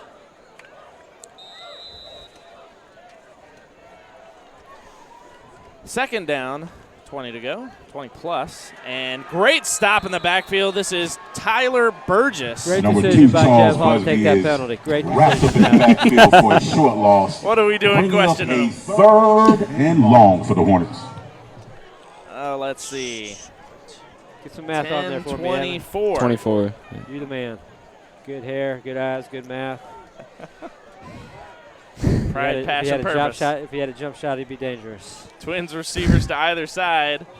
And they're going to try to air this one out. Pressure in the backfield, Too but much plenty of time. Pass over to the near side. Gabe Davidson with a nice tackle as he makes it up at the 40. Number 16, 7-yard DeAndre line. Martin with the catch. And it is Well short of the 1st down, bringing up a 4th and Darius long Larson, for your Hillside who Hornets. actually makes the catch. But it will bring up 4th down and long. 4th down and 14 now, as the line to gain is the Bengals 40.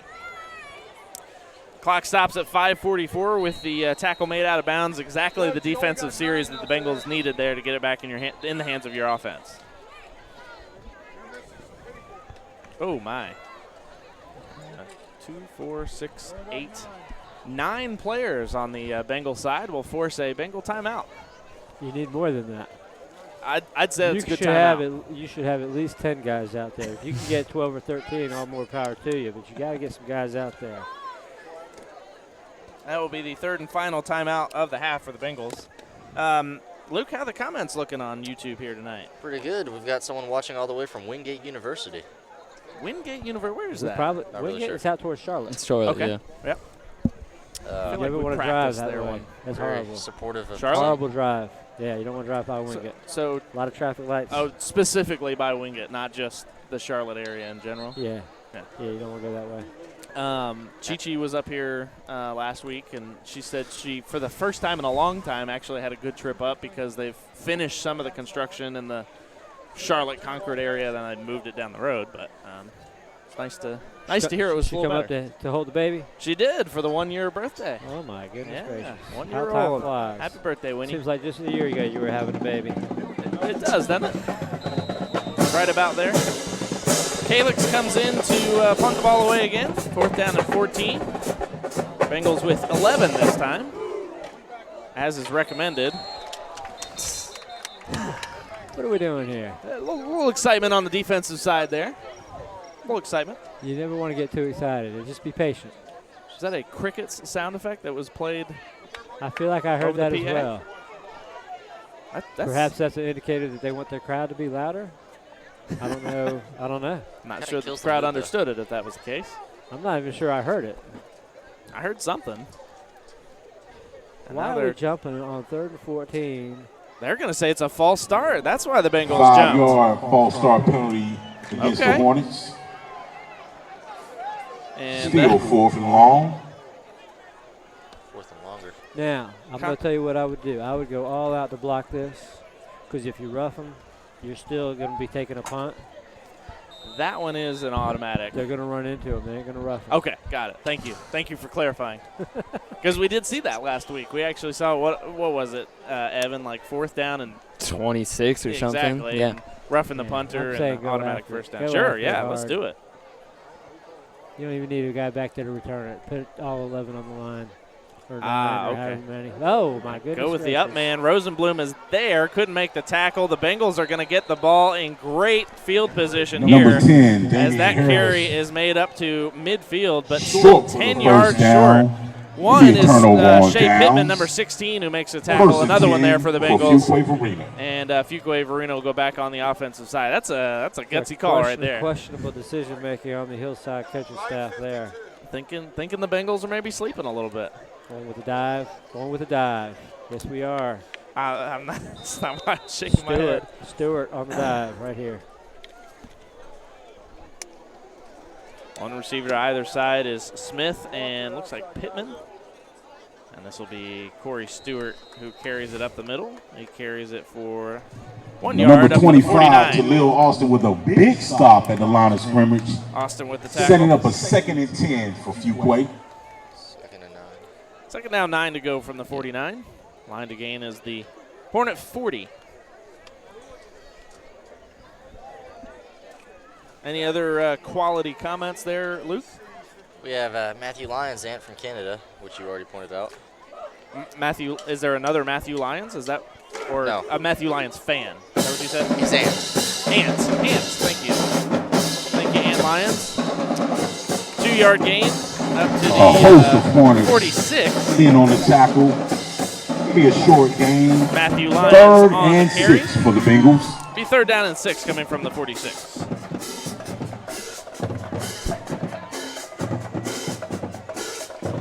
I want to say a big thanks to all our crew here tonight. Of course, Luke Anderson, our producer, our videographer, Nate Perez, and our statistician, scoreboard reporter, player profile interviewer, and we'll get a little college football preview from him too, Evan Rogers, and of course, the coach, Jim Cole, back on the air with us tonight. Glad to be with you here from Durham Hillside.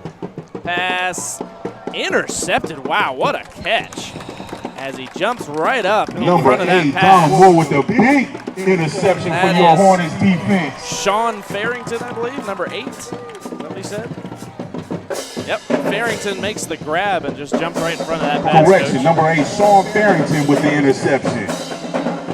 Joshua Dean says, You got to good take job, your eyes defense. off your receiver.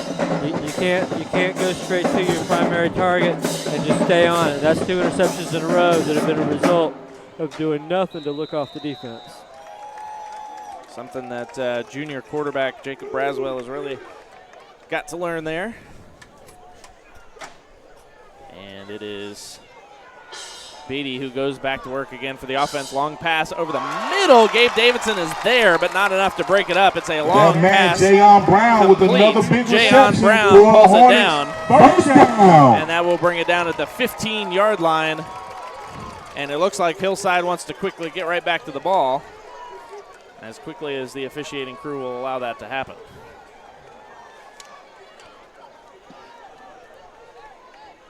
This clock operator. Pass over the middle, falls incomplete. Looked like he might have been able to scoop that up by Donald Moore, but could not do pass for so. the Hornets. Would have been a first down at Set up least a if that ball had 2nd been and a little 10. bit higher. I'm telling you what, this clock operators, we're losing seconds and gaining seconds all over the place. I can't tell yet if that's a good thing or What not. you need to But find is somebody that don't like football. right. If you're somebody that doesn't like football, just wants to help out, is not going to get caught up in the game, and just follow the white hat. Exactly right.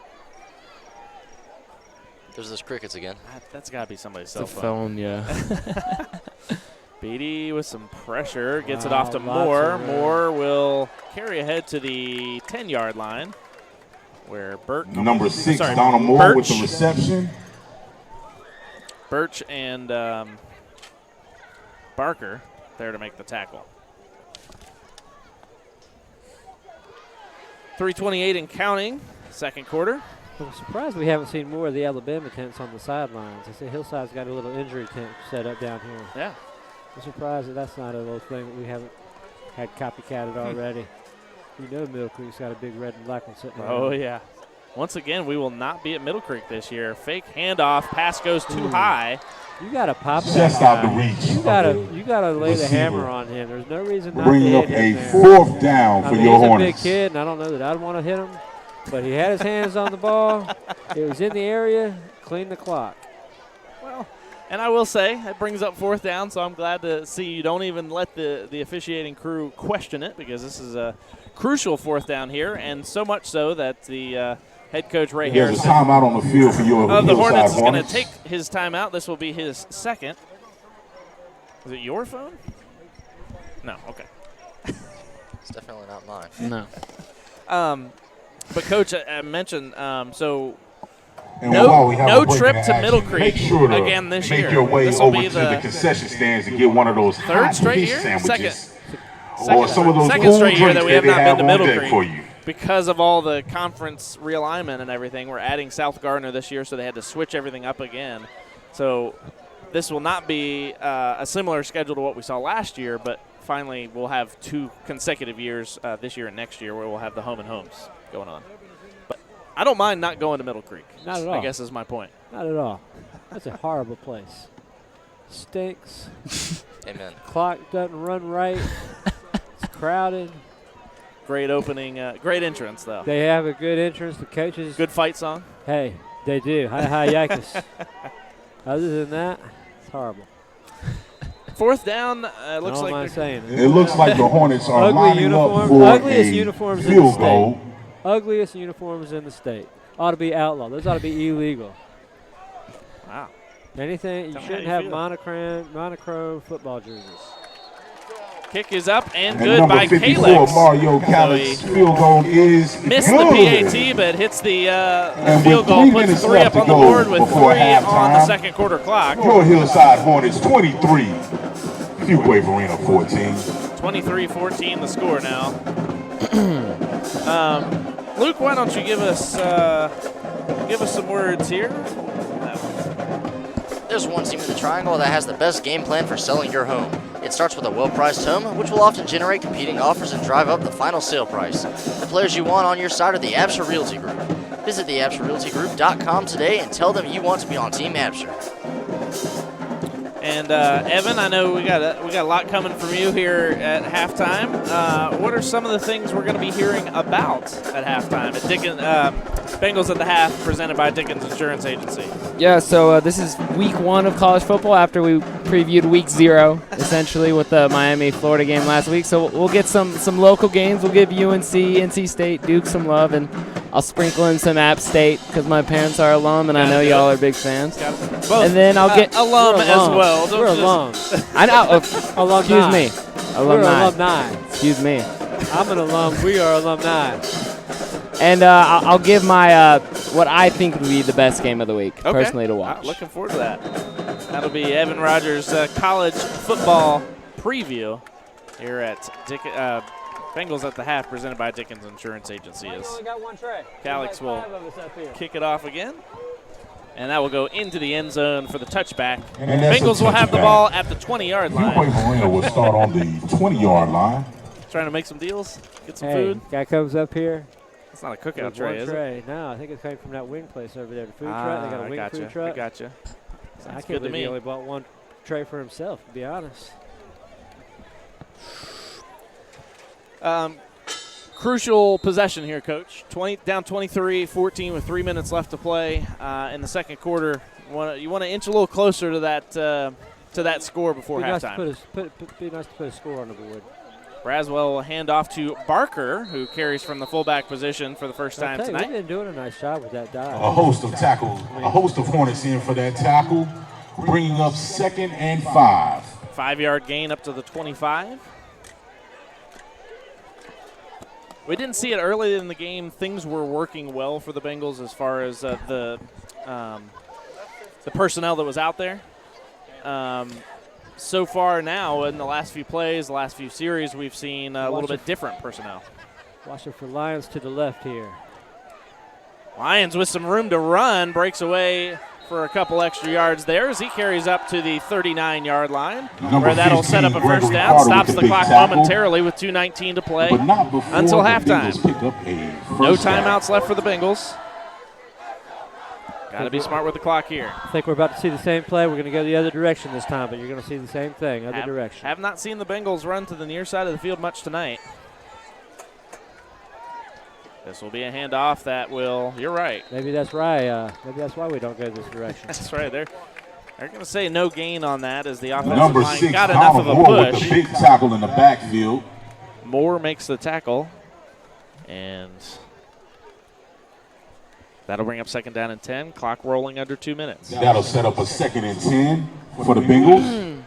After it's all said and done, they actually credit him for about a half-a-yard gain, but we'll leave it at 2nd and 10.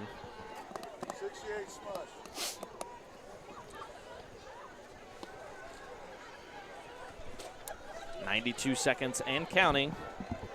Second quarter, 2nd down and 10. Twins receivers to the right. Braswell will roll out to his right. Pass. Nice play. Complete. Beautiful grab by Ethan Burke as he pulls that one down at the 42-yard line.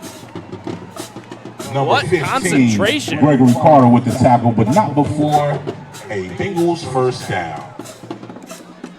Clock will roll again here momentarily. It is stopped at 1:21 and now rolls. Again, Bengals need to be smart with the clock now.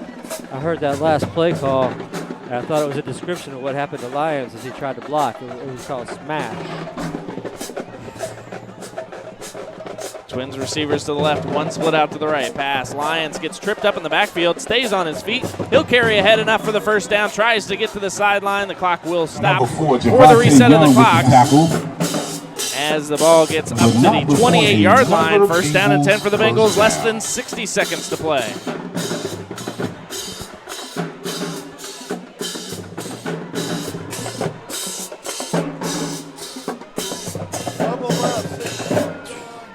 They will send out Burke out to the left side. Twins receivers to the right. Down to 44 seconds to play now. Pittman and Pierce on the right-hand side. They're going to put it to the air again. Pass incomplete as he couldn't connect with Pittman. I think he was a little indecisive there. I think he was about to throw it away, and then I think he saw the dragons coming across and got caught in between decisions. Do I try to hit the target, or do I just get rid of it? And it ended up working out okay. We've got a clock stoppage and a chance to gather our thoughts. And I can't imagine we won't be seeing Fuquay-Varina go into the air the rest of the half. Working on this passing game a little bit more. And 2nd down and 10. Substitution on the Hillside side. Ball sitting at the 28-yard line.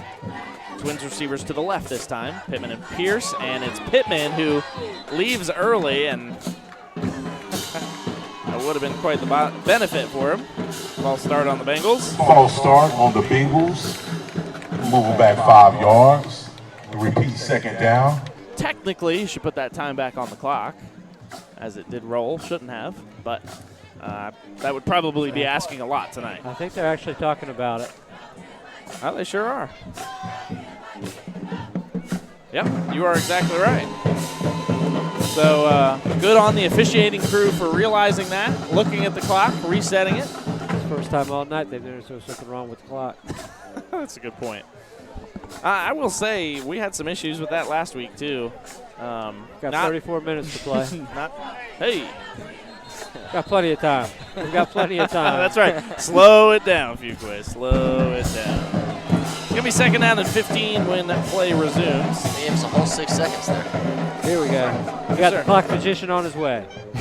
The what? The clock magician. He's on his way down there right now. I thought you said clock. Here we go. He got it.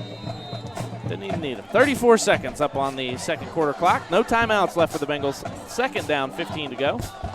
Shotgun snap goes high. Braswell pulls it down, no problem. Nicely timed, completed pass. Ethan Burke again. Not enough for a first down. Clock is going to roll. 17, Elijah Graham with the stop.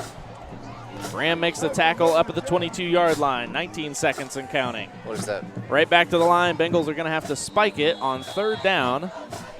You got no other chance, though. 14 seconds left. It'll be fourth down and 4 to go. With 14 seconds to go. You got enough time here for one, maybe two Bringing plays up anyway. a 4th and 4. You get one play, get your first down, spike, you get one more toss into the end zone. 4th and 4. Get up and make some noise for that Hillside That'd be Hornets nice. defense.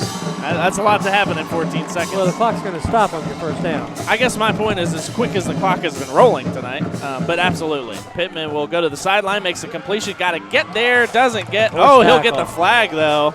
That will be crucial for the Bengals. Number 8, Sean Farrington with the big stop. Farrington will make the stop, but I believe they're saying that was an illegal one.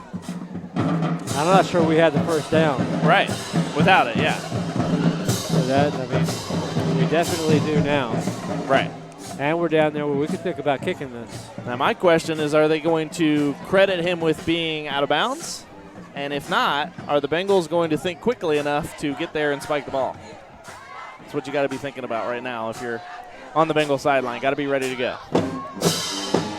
Face mask penalty against the Hornets. I say it was a face mask there. It'll be an automatic first down.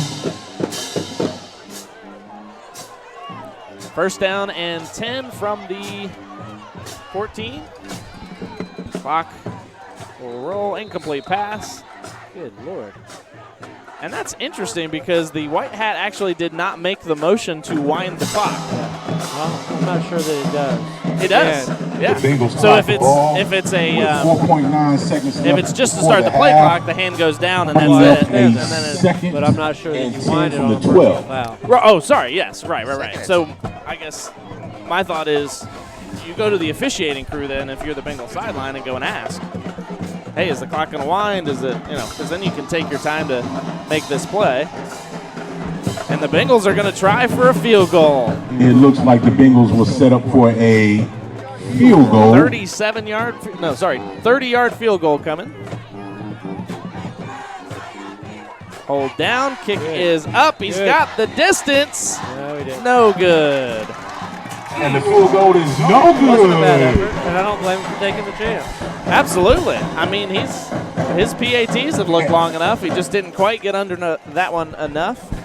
But a good look and not a bad offensive series to end things there. As we will and at the half. head now to Bengals at the half, presented by Deacon's Insurance Agency on the other side of this timeout. The Bengals trailing by 9 right now, 23-14. We'll be back with Bengals at the half, presented by Dickens Insurance Agency on the other side of this timeout on the Bengal R3 Sports Network. When my husband and I decided to start a family, we knew we needed to plan for the future. We contacted Dickens Insurance Agency.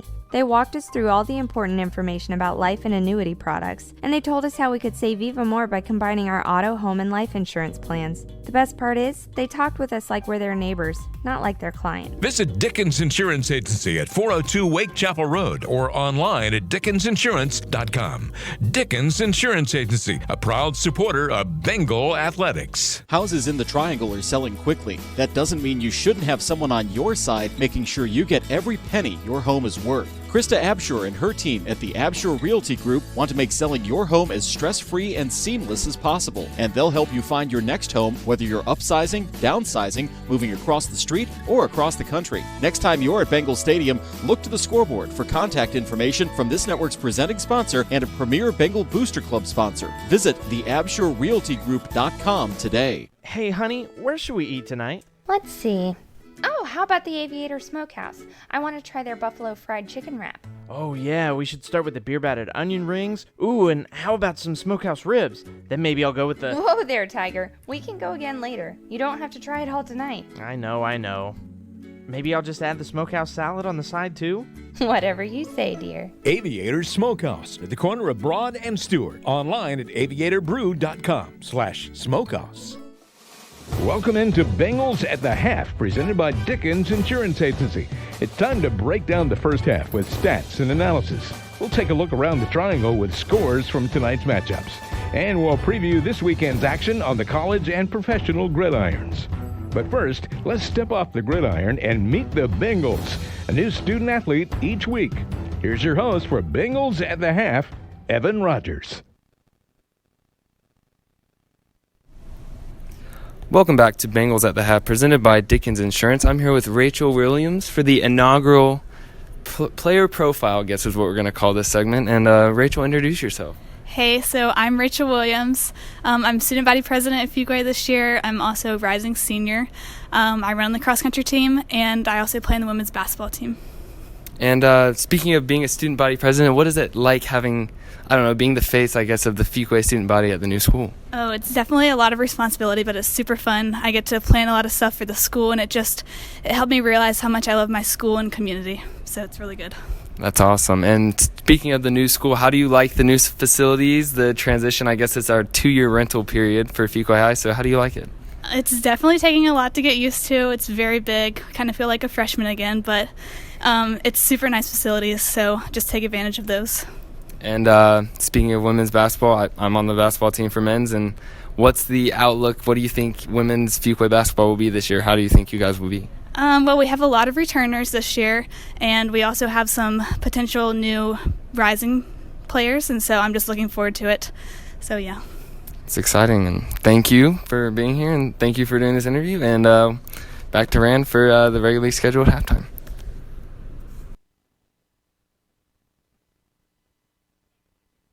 Thank you very much, Evan. Great to hear from Rachel Williams, our player profile for the week. Again, dual sport athlete, basketball, and cross country. So congratulations, best of luck on your seasons ahead. And we wish you the best so far, or we wish you the best for this season. Coach, initial reaction to the first half of this game. I think things started slow, but looked pretty good so far. We've looked better than I expected, just the words that I've been hearing through the grapevine. I think Evan just brought it up, the play calling. Maybe we did a little bit too much last week. I feel like there in the second quarter we kind of lost our flow. We've had some success running the ball up the middle. You got to find something though. You got to change things around. You can't rely on the big play all the time. We've got to be able to sustain some drives and run some clock and do some positive things drive to drive. Even if you don't score on a drive, you got to be able to take some time off the clock. Dickens Insurance Agency has been serving the Fuquay-Varina community since 1956. Whether you need coverage for your home, your car, your business, or life insurance, Dickens Insurance Agency has the answer to your question. Give them a call, 919-552-5603. Visit them online at dickensinsurance.com or stop by and visit them in the heart of Fuquay-Varina at 402 Wake Chapel Road. Dickens Insurance Agency, a proud supporter of Bengal athletics. Back with more of Bengals at the Half, presented by Dickens Insurance Agency. We'll have your college football preview for Week 1 with Evan Rogers on the other side of this timeout on the Bengal R3 Sports Network. Protecting your family, your home, your car is extremely important. One company that's been doing just that in Fuquay-Varina since 1956 is Dickens Insurance Agency. Their agents are tried and tested and are able to handle any questions you may have regarding your insurance needs. And if you combine your personal auto, homeowners, and life insurance, let the savings start rolling in. Visit Dickens Insurance Agency at 402 Wake Chapel Road or online at dickensinsurance.com. After more than 20 years in the corporate world, Pam Castles decided to step out on her own, establishing P. Castles Law, PLLC. She's available for commercial transactional, legal services, such as contracts for purchases and sales of goods and services, and non-disclosure and non-compete agreements, and transportation contracts. Contact Pam at 919-534-5735 or Pam at pcastleslaw.com. P. Castles Law, this year's sponsor of the Players of the Game. Window Effects has become the leading car and truck window tinting expert in the area. But that's not all. Window Effects has taken the same process developed for your vehicles and applied it to the doors and windows of your home or business. This process guarantees there are no imperfections in the tinting, and the film has a lifetime factory warranty. Protect your home and the valuables in it. Think of Window Effects in Andrew. Search for Window Effects on Facebook. This year's Plays of the Game sponsor on the Bengal R3 Sports Network.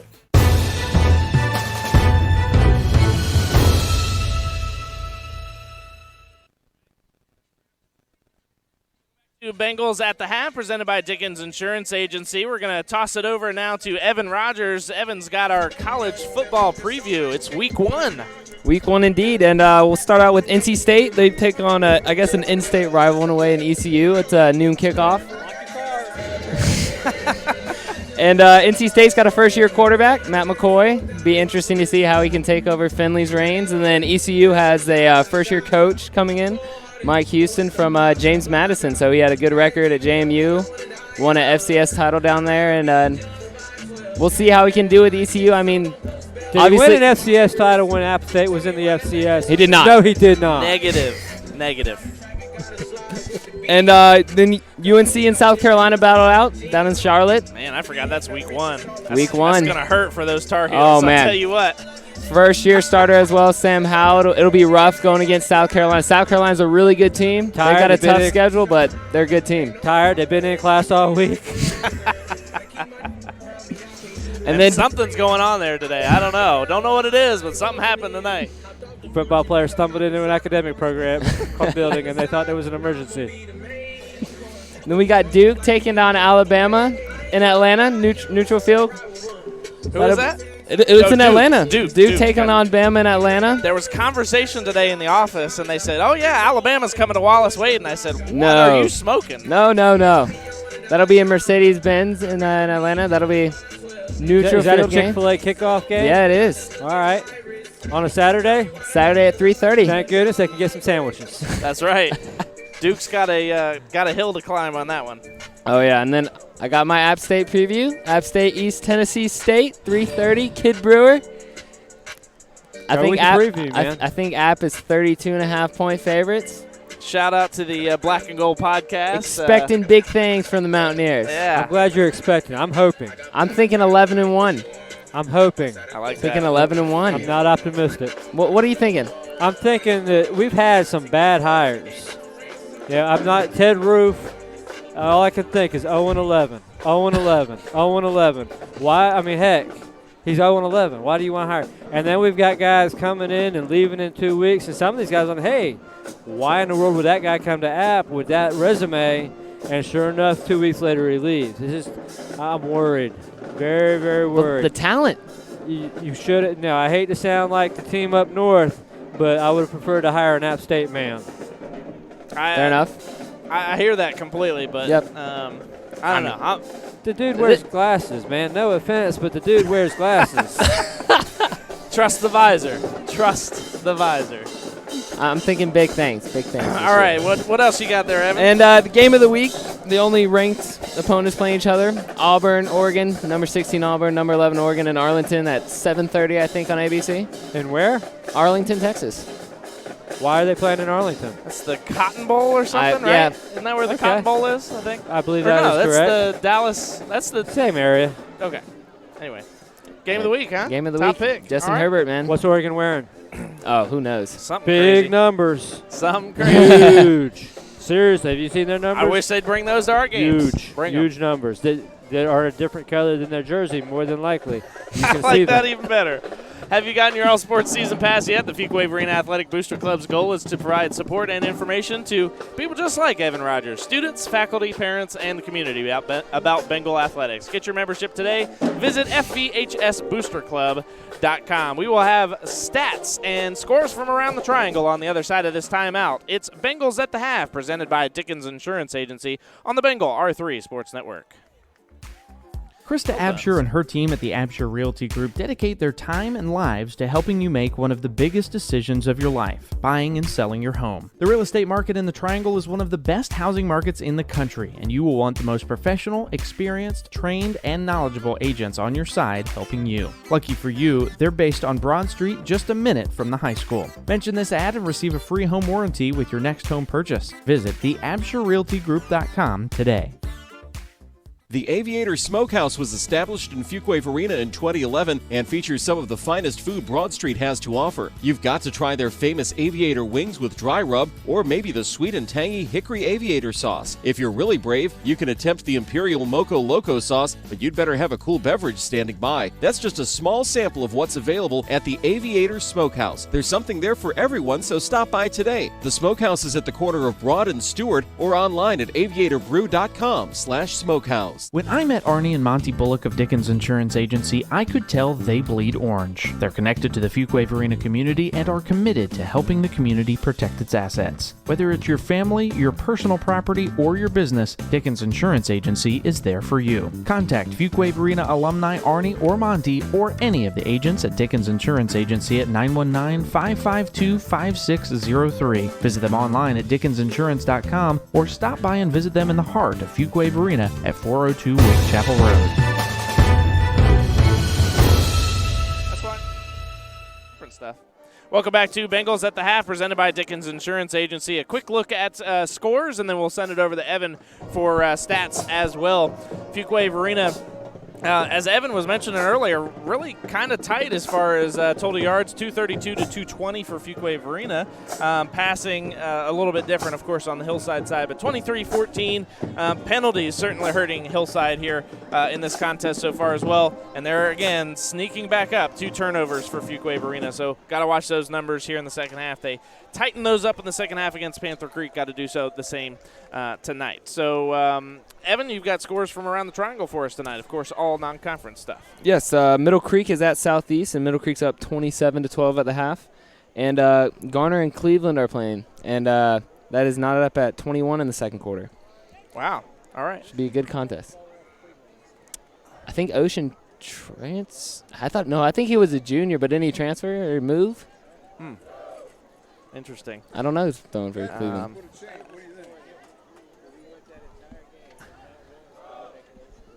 We did. Yes, we did. Well, late in the game we did. You brought it up. Oh, yeah, it was during the contest. That was the game you didn't like my hat. You remember that? Your live stats tonight, as always, are brought to you by Creative Wiring Solutions, which has been a leader in home theater installation since 2002. From the Triangle to the Coast, Creative Wiring Solutions proudly serves throughout all of North Carolina. Expect the best. Call Creative Wiring Solutions to start your install today. 919-557-6900 or visit creativewiring.com. Back with the second half after this timeout on the Bengal R3 Sports Network. Getting the most for your home or property means doing more than putting a for sale sign out front. In a competitive market where new homes for sale are added daily, your listing needs to be seen in a variety of places in order to stand out. To ensure your home gets noticed and sells without a hitch for full market value, consider working with a top professional at the Absher Realty Group, powered by Fathom Realty. Krista and her team will put together a strategic pricing and marketing plan to get your home sold quickly. Visit theabsherrealtygroup.com today. Winging It Tap House and Grill didn't just remodel their name. They remodeled their restaurant to give you the best eating and entertainment experience possible. As we get back underway here, Dickens Insurance Agency is our halftime sponsors, our coach. Bengals at the half presented by Dickens Insurance Agency. Are you getting the most out of your insurance policy? Whether it's life, homeowners, or business insurance, Dickens Insurance Agency will sit down with you and walk you through every step of the process. Contact Fuquay-Varina alumni Arnie and Monty Bullock at Dickens Insurance Agency, 919-552-5603. Visit them online at dickensinsurance.com or stop by and visit them in the heart of Fuquay-Varina at 402 Wake Chapel Road. And Dickens Insurance Agency, a proud supporter Hillside of Hornets will be Bengal returning athletics. the ball. Hillside will get the ball out of the halftime break.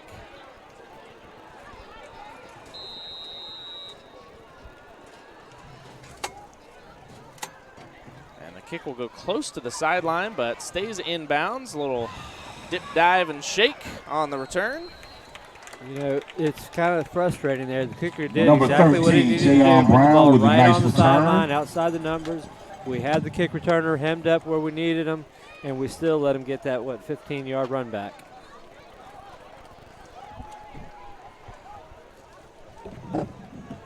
It'll be first down and 10. Hornets. Will be set At up the 47-yard at line. the 47-yard line.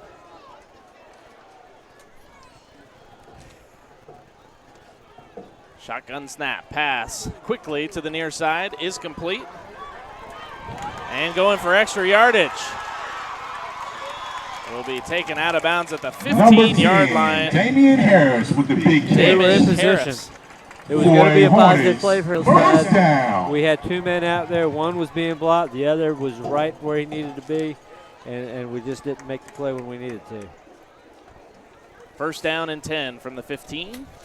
And that is, again, Damian Harris seen as the quarterback in the first game, but comes in as a receiver and gets that long gain for the first down. How is that Looked not like flagged? holding in the backfield on Number Linkus. 2, Charles Busby Jr. with a nice run around the side.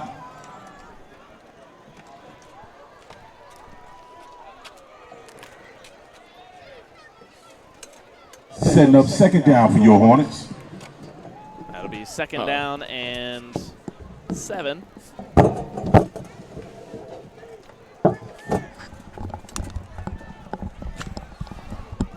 Sorry about that. Oh, you're good. Welcome back. Beatty with the pass, looking for the end zone. Defender got lost there as Damian Harris And pulls that's it a down. Hornets touchdown. Gabe Davidson Number comes up with a little bit of Damian a Harris with the pass hitch from in his giddy up. Beatty.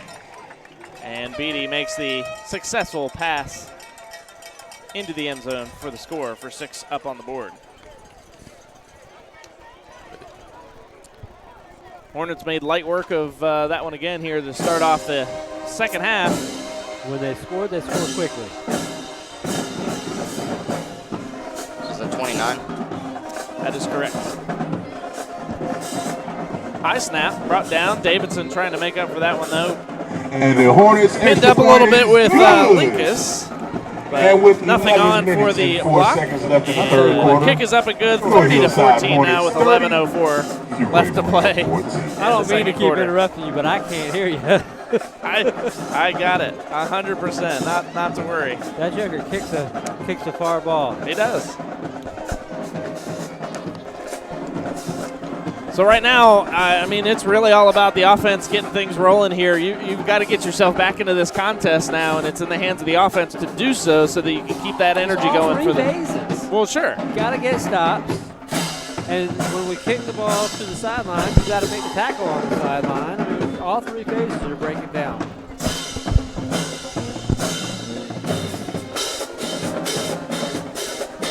Back to the kick will be Calix.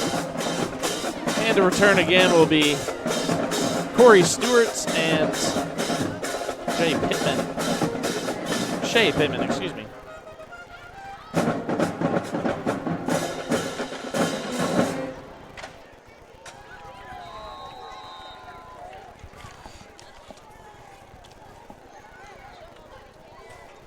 Kickoff by Calix from the 40. High end over end kick will be received by Pittman. Pittman takes it at the 10 as he turns a spin move on. Doesn't really help him out much there, but the return back to the 25 where it will be first down and 10 for the Bengals. And number 30, Trayshawn Taylor with the big hit for the Hornets. Setting up Fuquay-Varina with a first and 10 from the 24-yard line.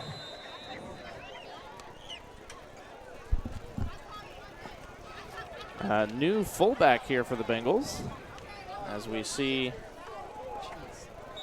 Connor Schipperl. Fumble on the play. Another Be a fumble, short but loss for Fuquay. picked up by Setting Braswell. up second and 10. And they're going to say no gain or no loss there. Second down and 10. That's the nice thing about a fumble. It just kind of sits right there on the line. Well, fair enough. Until it doesn't, and that's what the Bengals saw on the first play last week.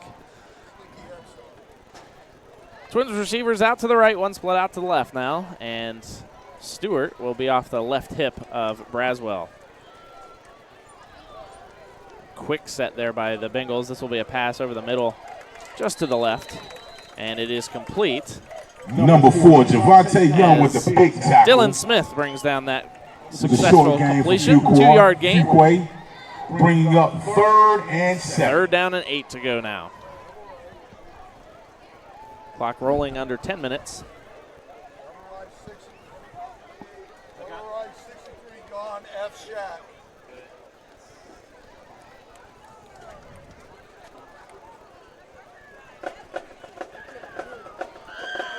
Bengals come set. Shotgun snap. Pressure in the backfield. Braswell rolls out and was trying to dump it down to Pittman. He had a defender behind him anyway, but just doesn't get it over the defender enough. Bringing up 4th down.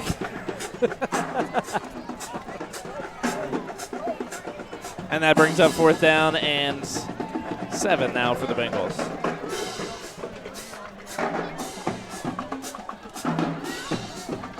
(30-14), clock stopped at 9:34 to play.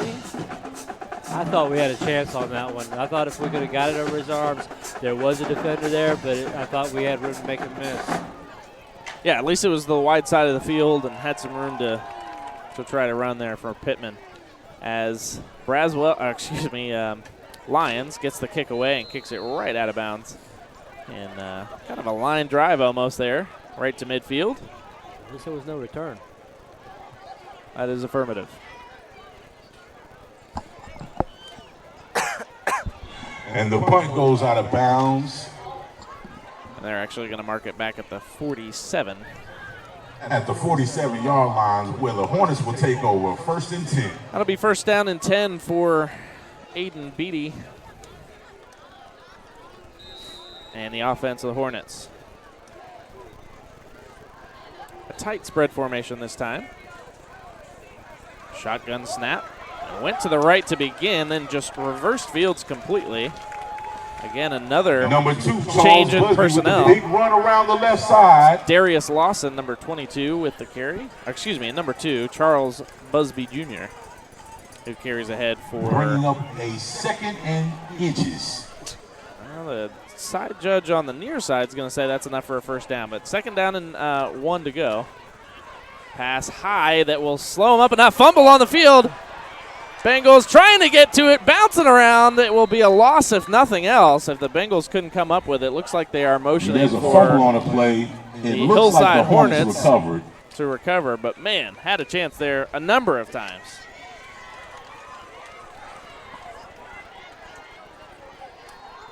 After 2nd down and inches, that'll bring up 3rd down and let's say 7 now.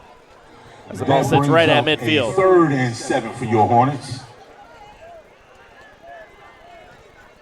Twins receivers to either side. Again, another tight set. Busby Jr. took it the last time. This time they're going to put it in the air. Over the middle. Complete. It was bobbled there for a moment, but Davidson with the pressure, not enough to stop that completion. Number 16, it'll be enough for a 1st down. Martin with the catch. Martin makes the catch. And it's enough for a Hornets. And the Hornets get the 1st down and are heading right back to the line again to keep this ball moving quickly. Same formation, shotgun snap, quick pass over the left side. That's complete.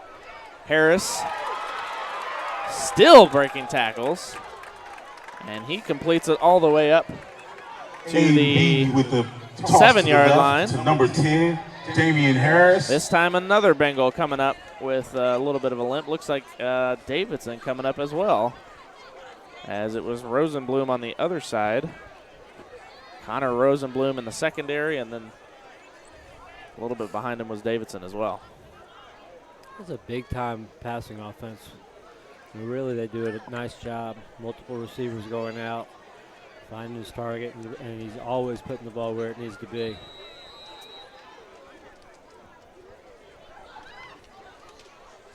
Beatty with the shotgun snap. Pressure in the backfield, but well defended there by the offensive line. Beatty will stretch ahead for the 1st down. Excuse me, 2nd down coming. For pick up to the 9-yard line. Make it 8 yards. 8-yard gain, 2nd down and 2 to go now. I think I would coach him up on tucking that ball a little bit. I think that's going to come back and hurt him sometime this season. He does tend to get that ball out a little bit. And especially that stretch there at the end. I mean, that's not gonna gain you 2-3 yards. I noticed the receiver doing it on the previous Previous play. Pass over Nice the middle, pass. broken up by Birch. That was a laser. Incomplete pass.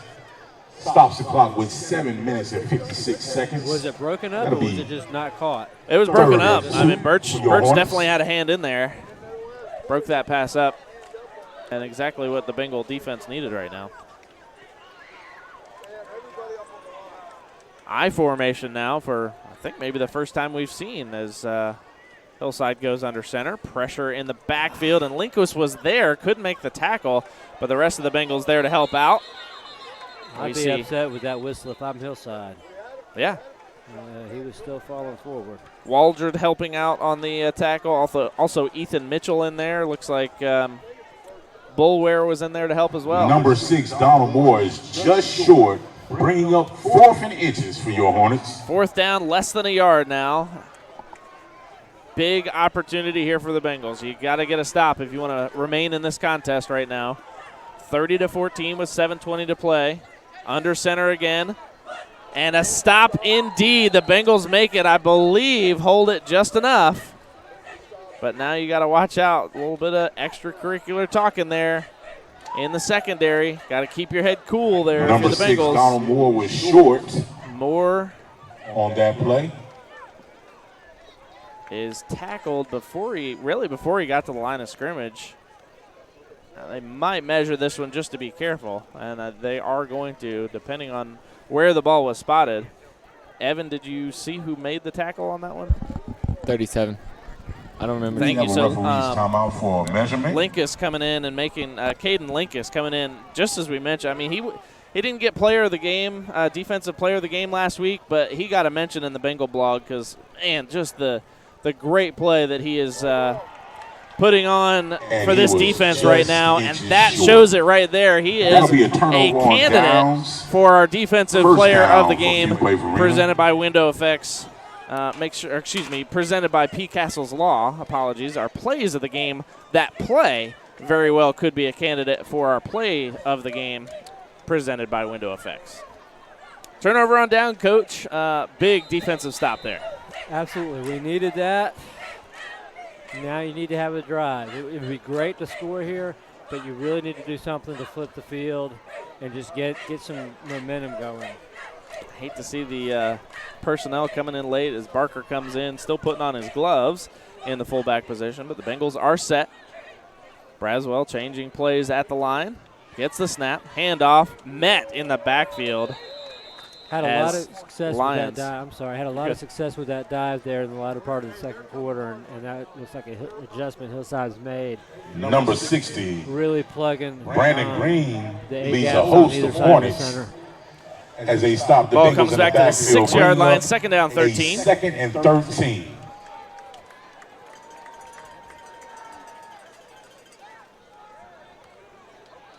One of the things I think we could do, I don't know that we've ever done it, is to play action as much as we run. A little play action every now and then just to suck those linebackers in.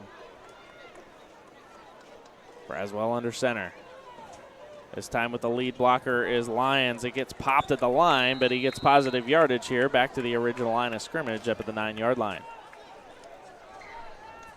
Got to do a bit more than that, actually. Number 4, Javante Young. Gain of one more than that. So 3rd down and 9 coming. Game bringing up 3rd and 9. And now they're making up some time on the clock that they lost in the first half as it's stopped when it should be rolling. It all evens out, all comes out in the wash. What they say. 6:13 to play, third quarter. Get up out your seat and get on your feet and make some noise for this Hornets defense. I'll tell you what, I've got, I'll tell you after this play, we've got something new for Bengal Stadium coming up next week. Long pass down the right side. As good as a punt if we tackle. Burke was there, but so was the defender. Defender's going to try to return this all the way, and he does so as two Bengals flags. No reason for that. We got another one behind the play as well. That might be going against Hillside. Yep, I'm not sure how this is going to work, but you have offsetting that both of them were after the play. So I think you've got it seems like this one over here might be a block in the back, right? Maybe the flag didn't come out till he had scored. Okay. So if that's the case, though, you've got a block in the back over here, which will actually negate the touchdown. And then there'll be a 15-yard on the late hit. Exactly. You don't need that, though. I mean, clearly in the end zone and then hitting him, that's just not something you want to see. So dead ball, unsportsmanlike on both sides of the ball is what they're going to say. So, boy, I have no idea how you credit this one. They're going to be offsetting. The touchdown is good. Okay, so I guess nothing happened. Both of them must have been after the touchdown. Maybe a retaliation. Obviously, ours wasn't sure about the Hillside penalty because sometimes it takes a little bit to find the flag and throw it. Now, another thing could be celebration. That's what we actually saw last week is a celebration The only reason penalty. I thought it was hit-related was because I saw the Fuquay player getting up. Right. And I'm sure the people that are watching on YouTube probably saw it better than us. They can pause and rewind and know exactly what's going on. Let's check. We might be changing things up here. We're still talking. Yeah. I think because they're unsportsmanlike, or because there's an unsportsmanlike penalty, you gotta not write them down, and because 2 is an ejection. Is that right? I believe you are correct, sir. And then an ejection leads to not playing time and all that kind of stuff. They're costly. We'll need to fix your speakers there, sir. Sounds like it's possessed. Or turn them off. We'd be okay with that, too. If I stopped leaning on your clock support, wouldn't it? Oh, yeah. It's still on. Yeah. While we are in a pause here,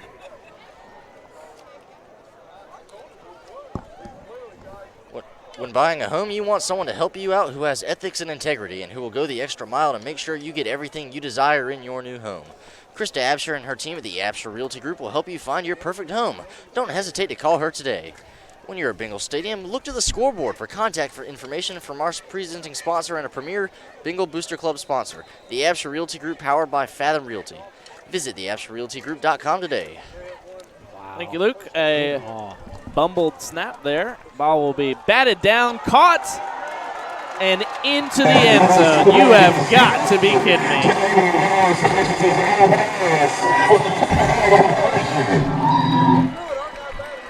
Yep. What he said. Man, I mean, when it rains, it pours. I mean, is that what we're going for there? This is certainly taking a turn for the worst. And with 5:46 to go, there we go. Your Hillside Hornets 38, Fuquay-Varina 14.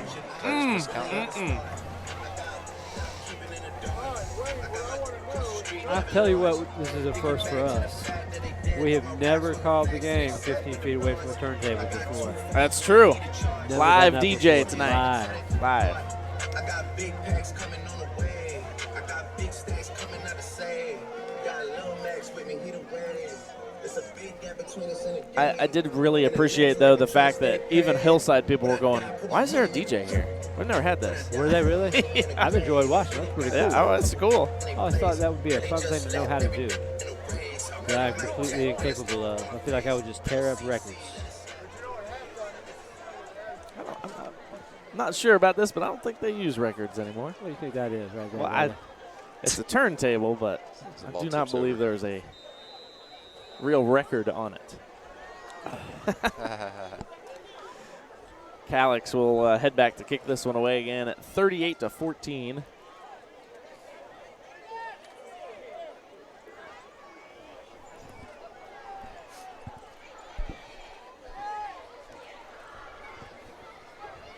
Nice kick again by Calix as he kicks it all the way down to the 2-yard line. And Pittman will return, gets met again. Not exactly sure who our guys are blocking. He's going to feel that. Number 29, Jamal Moore with the stop. I'm not convinced that our kick Set up 1st and 10 for Fuquay-Varina. Our kick return team is blocking anyone. But we're going to go 1st and 10 from the 20.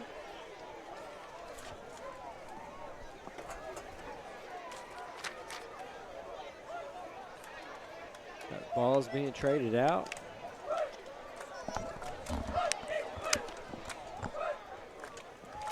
It's actually going to be the 19. I apologize. Bengals with first down and 10 and looking for some something to work on the offensive side again. This will be a late pitch and almost dangerous. Not almost. That was, in fact, dangerous. Thank you. Number 3, Brian Almost Harrison costly. with the stop in the backfield. Costly. Bringing up a 2nd and long. Potentially. Loss of 5.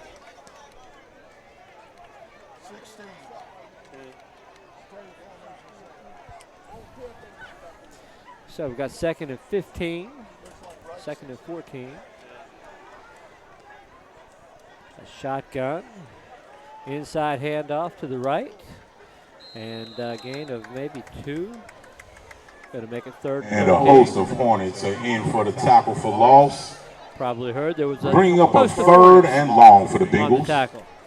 And Coach, I just can't quite figure out why you would have a host of Hornets rather than a hive. A Man, swarm, perhaps. Another missed I've opportunity. been wondering that myself all evening. No, but what's lacking here for the Bengals? What are the Bengals On really offense? missing here? But it looks like they've got a number of different plays to go to, and some are working. But it's just, it seems everything's not working right now. Like none of the plays are working anymore.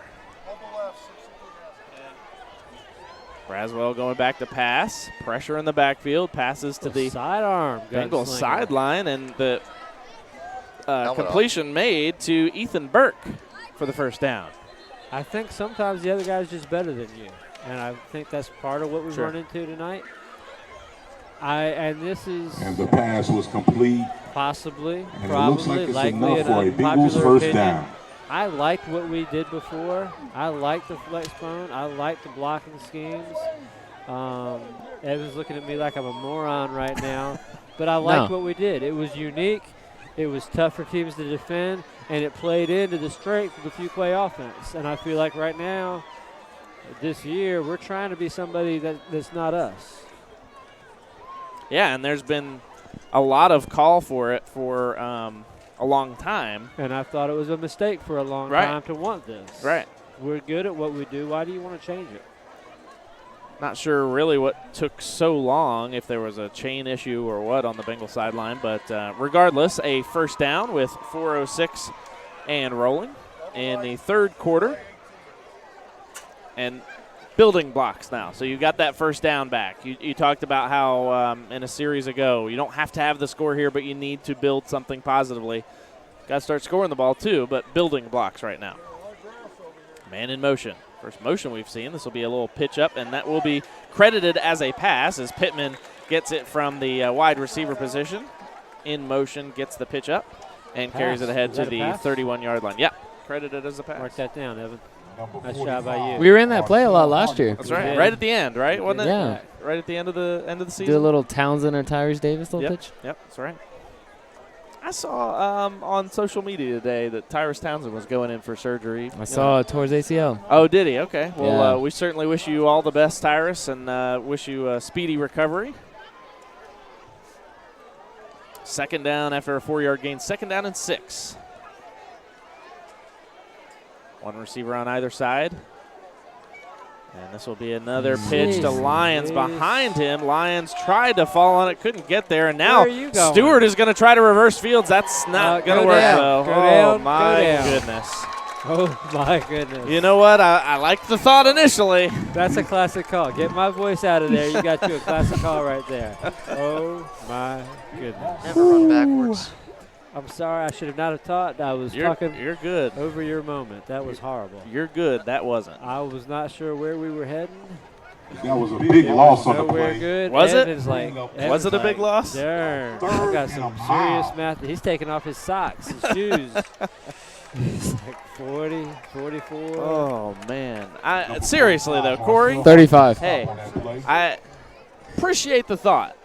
Get up out your seats and make some noise for this Hornet They got some defense. speed on the Hillside side, and, yeah, you got to notice that about 15 yards sooner that it's time to just Not eat sure this you don't one. just quick hit this. Yep.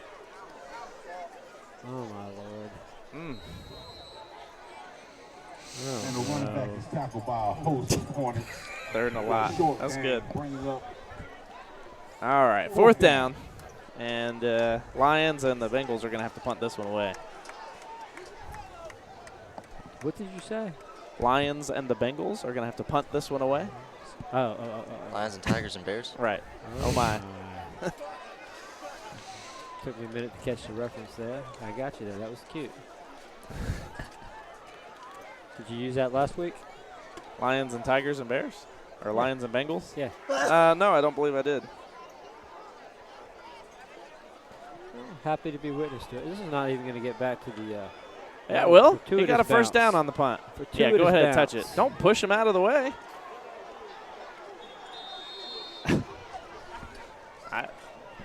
One of the Bengals started pushing him out of the way of the ball. Let him go touch it. after the Let him punt, touch it. Pick up the ball right there. Hillside would take over. Don't on clear him from downs. it. First down. Nice punt, though, by Lions as he gets it out to the 46-yard line, and the Hillside offense will go back to work. Got a man down back here.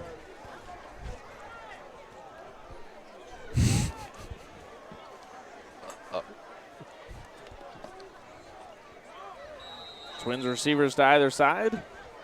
And it is Damian Harris who goes back to work at quarterback, wearing the number 10. Shotgun snap. And picked up by Busby Jr. And he carries ahead. Number 2, Charles Busby. To with the a great run around the 24-yard left line. It'll side. be short of a first down, very close to a first down. You going to give the play-by-play of that game, and I'll give the play-by-play of this going game. on back here. We'll The turn the kid cameras carrying around. the ball right now Describe it for us. was just rolling around the ground in excruciating pain. And on the next play, he looks like Leonard Fournette's son running over 2-year-olds. To be clear, this is the game going on behind the press box right now. Substitution, forced substitution on the Hillside side for equipment.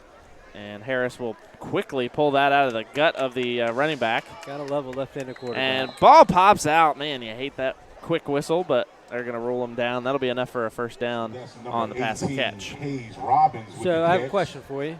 Maybe Evan can answer. And I think this is a the young Hornets, person's question. first down. Why is the quarterback wearing a glove on his right hand tonight? And it's a good 83 degrees, and there's no moisture in the air. Why are we wearing a glove? He was playing wideout earlier. I'm sorry? He was playing wideout earlier. Okay. That would explain why a receiver would have 2 gloves. He took one off because now he is tossing the ball. On first down and 10. That'll be Busby Number 2, Jr. Charles Busby with a nice run around the left side. He carries ahead to the 21-yard And it line looks where it'll like be close to another first down. Short of a first down, bringing up 2nd and inches for the Hornets. Maybe it's to confuse people which hand he uses. He's left-handed. Hard to believe Misdirection. that concrete pad is just over there in the middle of their football field, and nobody's cracking the skull, and Yet. nobody's back there telling those children to stay away from it. That will be the end of quarter number 3. Fuquay-Varina trailing right now 38-14. 12 more minutes in this contest. We'll have it for you on the other side of this timeout Hillside Hornets up 38. as we head to quarter number 4 14. on the Bengal R3 Sports Network. Getting the most for your home or property means doing more than putting a for sale sign out front. In a competitive market where new homes for sale are added daily, your listing needs to be seen in a variety of places in order to stand out. To ensure your home gets noticed and sells without a hitch for full market value, consider working with a top professional at the Absher Realty Group, powered by Fathom Realty. Krista and her team will put together a strategic pricing and marketing plan to get your home sold quickly. Visit theabsherrealtygroup.com today. Oh my gosh, I'm stuffed. I told you not to eat so much. I couldn't help it. That sweet and tangy hickory aviator sauce dripping off those wings. Yeah, well, you sure took a big bite out of my pulled pork sandwich, too. Oh, and the fries with ranch. Blue cheese. Whew, you're gonna have to roll me out of here. You know, I could have a couple onion rings. I could eat. Honey, you can always eat. Aviator Smokehouse. Online at aviatorbrew.com/smokehouse.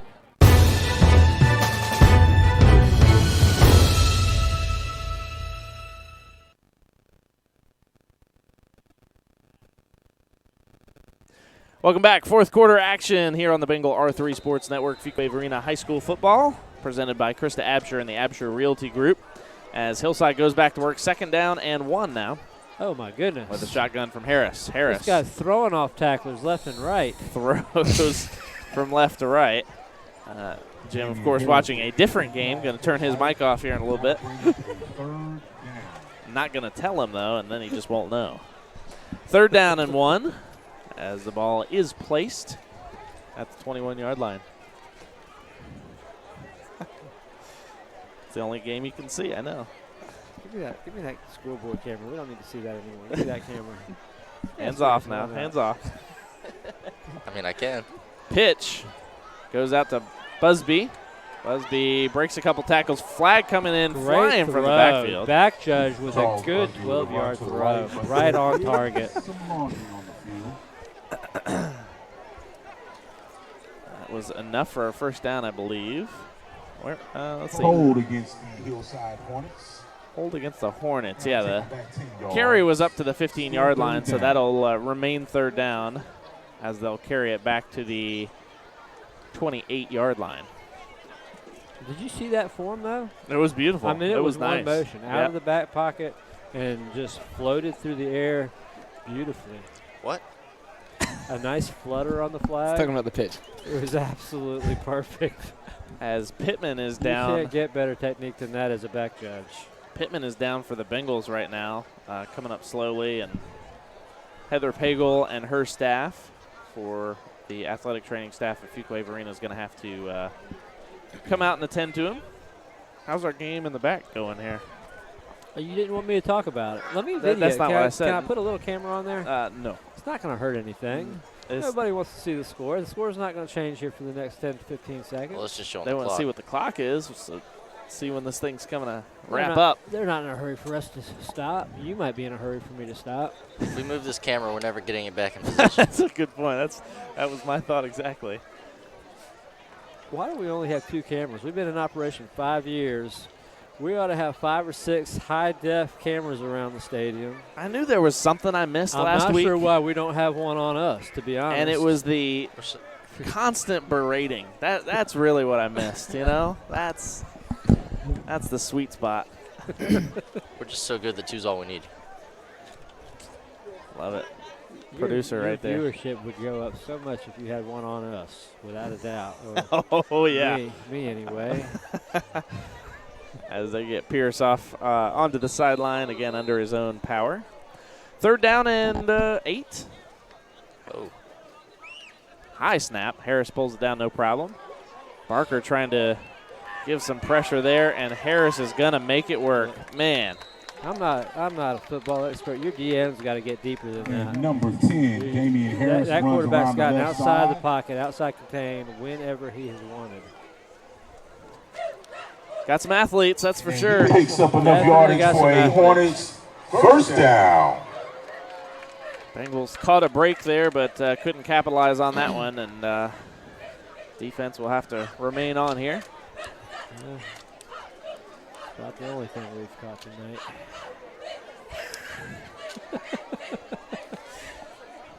First down and 10. Harris, plenty of time in the backfield, gets a receiver wide open with some late separation. Gets the 6. And number 5, Nari Short with the touchdown catch. Clock rolling. Might as well just. Damian Harris catches touchdown. You want to leave it rolling now? As well. Now it comes stop. With that score, Hillside has 44 as they set up for the extra point.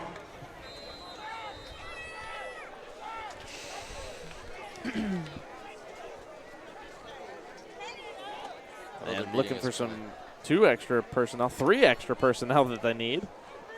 Just 2. Calling one off. And calling another off. Didn't need them after all. Just needed the 1. Don't go for the 1. Google it. Kick is up by Calix and good. That's 45 and the extra to point 14. is good. And with 10 minutes and 52 seconds remaining in the game, your Hillside Hornets 45, Fuquay-Varina 14. Definitely want to thank everybody for tuning in. Thank you for sticking with us as well. Been a rough start to the season. Not we mentioned it a little bit last week. This is not the Harnett Central kind of start. You're not starting slow. You're starting with some talent. For this mighty Hornets marching band, as well as I really don't lovely want Hillside the Bengal Hornets fans to give cheerleaders. up on the season by these two contests. Come on, you can get louder than that, ladies and gentlemen. I would not like that either. Maintain your support. Yeah. Feel the Bengal pride. Well, again, the Bengals lost. You and I didn't talk about it because we talked about it last week, but the Bengals lost 19 starters last year. That in and of itself does say a lot. I don't think that was fully comprehended in the offseason. But 19, you lose 19 starters, and that says a lot, period. So there's going to be some rebuilding here. There's going to be some growing that the Bengals need to do. And we saw fits and starts of it in the beginning of this contest. Down in the YouTube comment section, my mom says, "Let's go Bengals." Hey, Love Mom. The enthusiasm. I believe they just ran Rudy on. They just. I love that Evan laughs at my jokes. Don't think he's seen a single movie I've referenced yet, but he. I got the Rudy one. We talked about it last week. Favorite sports movie. What's your favorite? Top 5. Give us the top 5. Top 5. Bull Durham. Okay. Major League. Corey Stewart with the return now. He's got a blocker. He just pushes out of the way, and then Stewart is met. The Natural. And number 45, Marcel Harding with the big hit on special teams. What did I say? Bull Durham, Major League, And Fuquay-Varina Natural. will start off first down from the 30-yard Marcel line. Harding on the tackle. Does Rocky count? Yes. Well, then all 6 of those go in one. Does Gladiator? Yeah, I do like the end ones. I like those last ones. I know that's not a popular opinion, but I like them. And the Apollos. I've never the whole family. I've never seen you chase a popular opinion. Hey, now number 3 I wasn't crazy about, but I'll go ahead and take it because we get the other 5, 6. Whistle. And we have a timeout on the field. Whistle and a timeout for Hillside. And let's see, number 5. I'll tell you what I hated. I hated Field of Dreams. Really? Hated Field of Dreams.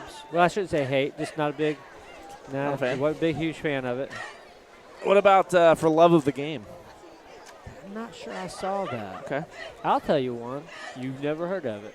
And I saw it one time in my life. Golly, what was it called? I think it was called Go Man Go. It was a Globetrotters movie. I saw it one time a long time ago. I've never seen it since, but I enjoyed that. A little bit of Abe Saperstein. Somebody drop an EpiPen? EpiPen? The early. Yes, sir. Yes, sir. Early Trotters years. Okay. Flag after the timeout from Hillside. And there's a flag on the field. Offsides. That'll be offsides against Hillside. So Bengals will get 5 more. And it'll be first down and 5 coming from the 35-yard line. That's a good review. I'm trying to think. I'm trying to think what the Gale Sayers movie was. That was a good one. There's some good obscure sports movies. We had a weather delay. We were getting into the obscure. That's for sure. Last week. What were your top Sakiti 5? Uzandu with the carry as Uzandu gets an appearance today. 2.5-yard gain, cutting the difference, and it'll be a short game, bringing second down and 2 to go. Your top 5 were? Oh boy, I don't know that we ever came to top 5. We switched our attention to ordering pizza live on the air right before they called the game. Yeah, it was. From where? What was it, Evan? Do you remember? Jets Pizza. Yeah, never heard Jets. of. How was that? So as soon as we got onto the phone with the gentleman who was going to take the order, Lions carries ahead to the 40-yard line. While you were on the air? Attempted. I ordered a pizza during a baseball game. That you were coaching? That you were? Well, I was just I almost said that I was playing, and I actually did play this game, so to Fumble on the speak. play. I didn't play a whole lot of baseball. I was on the team one year, and I called one in from the dugout. Looks like Coach was Coach was mad at me. That didn't stop him from taking a slice out while he was coaching third base. Carry by Lions was whistled down before the ball popped out, so it will be a first down on the carry for Lions up to the 40-yard line. I played 1 year, and then I realized that I should not play baseball, and our softball team was pretty cute, so I was a manager for the softball team, which Fair was enough. a whole much better thing for me. Hand off to Uzandu, who just churns those legs, gets the 3-yard gain up to the 43-yard line. What kind of pizzas? What did you Jets? What kind of pizza do they make? I don't know. We didn't get to that point. Bringing up a 2nd and 8. I don't know. Apparently, what he said, he didn't need me to hear. I don't know. See, I like a New York slice. Yep. That's what I prefer. I'm a deep dish guy. I've not had There's a much boy deep now. dish, but I'm a big deep dish fan. I don't think so. I like one you can fold and roll and get the grease dripping all over yourself. Lions going to go to the wide side of the field and make Nice some run. yardage there as he gets it up to the 45-yard line inside Hornet territory. They seem to be doing better since we stopped paying attention. Papa John's or Domino's, which is your? If you had to, if I had to have choose. one, Papa John's with that, because only because garlic they do that garlic stuff. Yep. How do they decide? My question is this: how do they decide whether to put the garlic butter stuff in or the seasoned stuff? It's always garlic butter unless you ask for it. Yeah, that's what it's supposed to be. Trust me. I hear you, but sometimes they get it wrong. Well, you know. First down and 10 after the Lions carry up to the 46-yard line.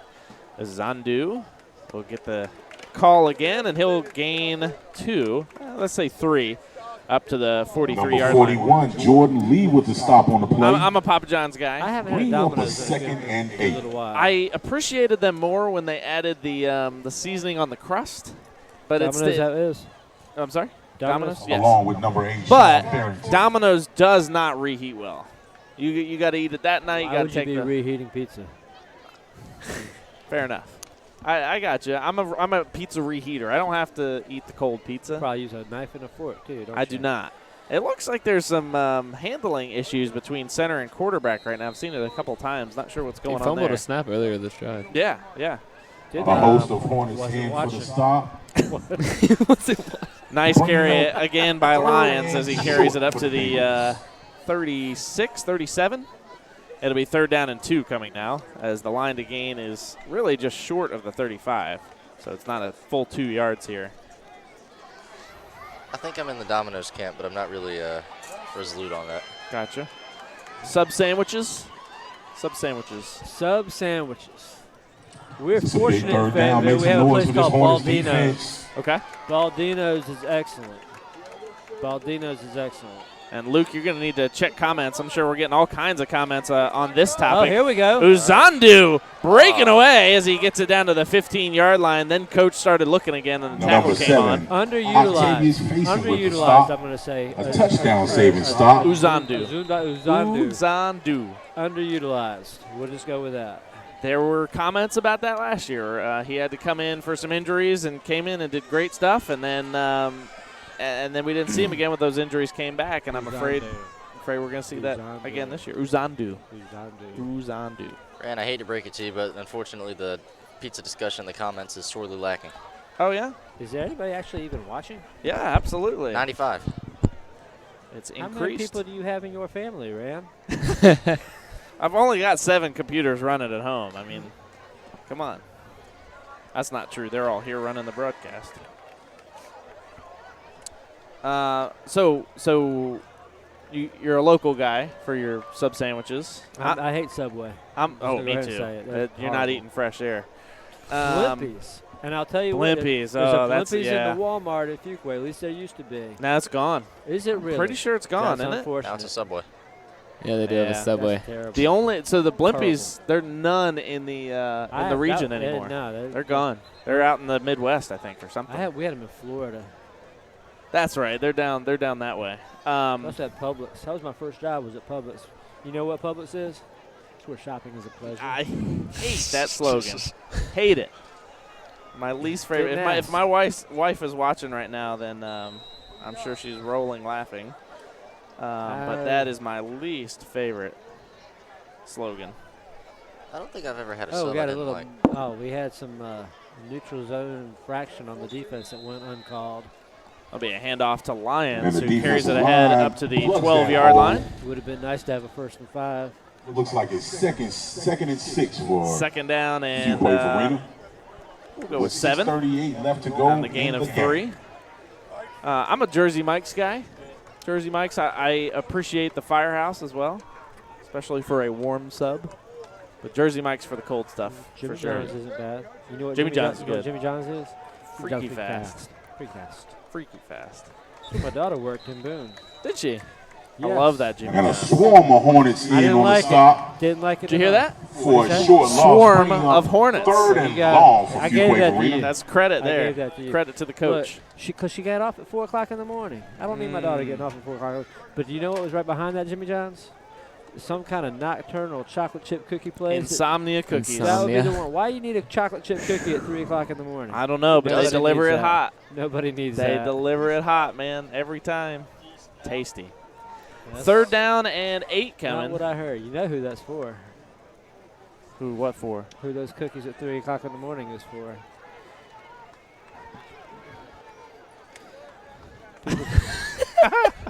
The Happy Appies. Pass into the back corner of the end zone, going up for it and drawing the flag. For people that are hungry at night.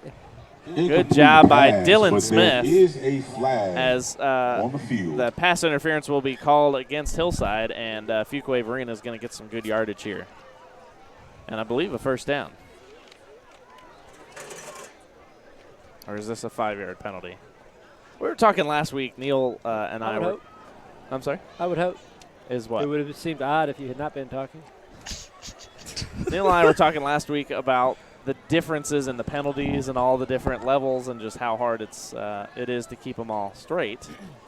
And For those guys, too. Right. Is it Friday? I think it is. Yeah, it's Friday. I'm not understanding your question. That was I was And the call on the speaking field in is the pass interference I got you. against the Hornets. speaking as an official. Instead of, in the stead of, yes, Yeah, I got you. yeah.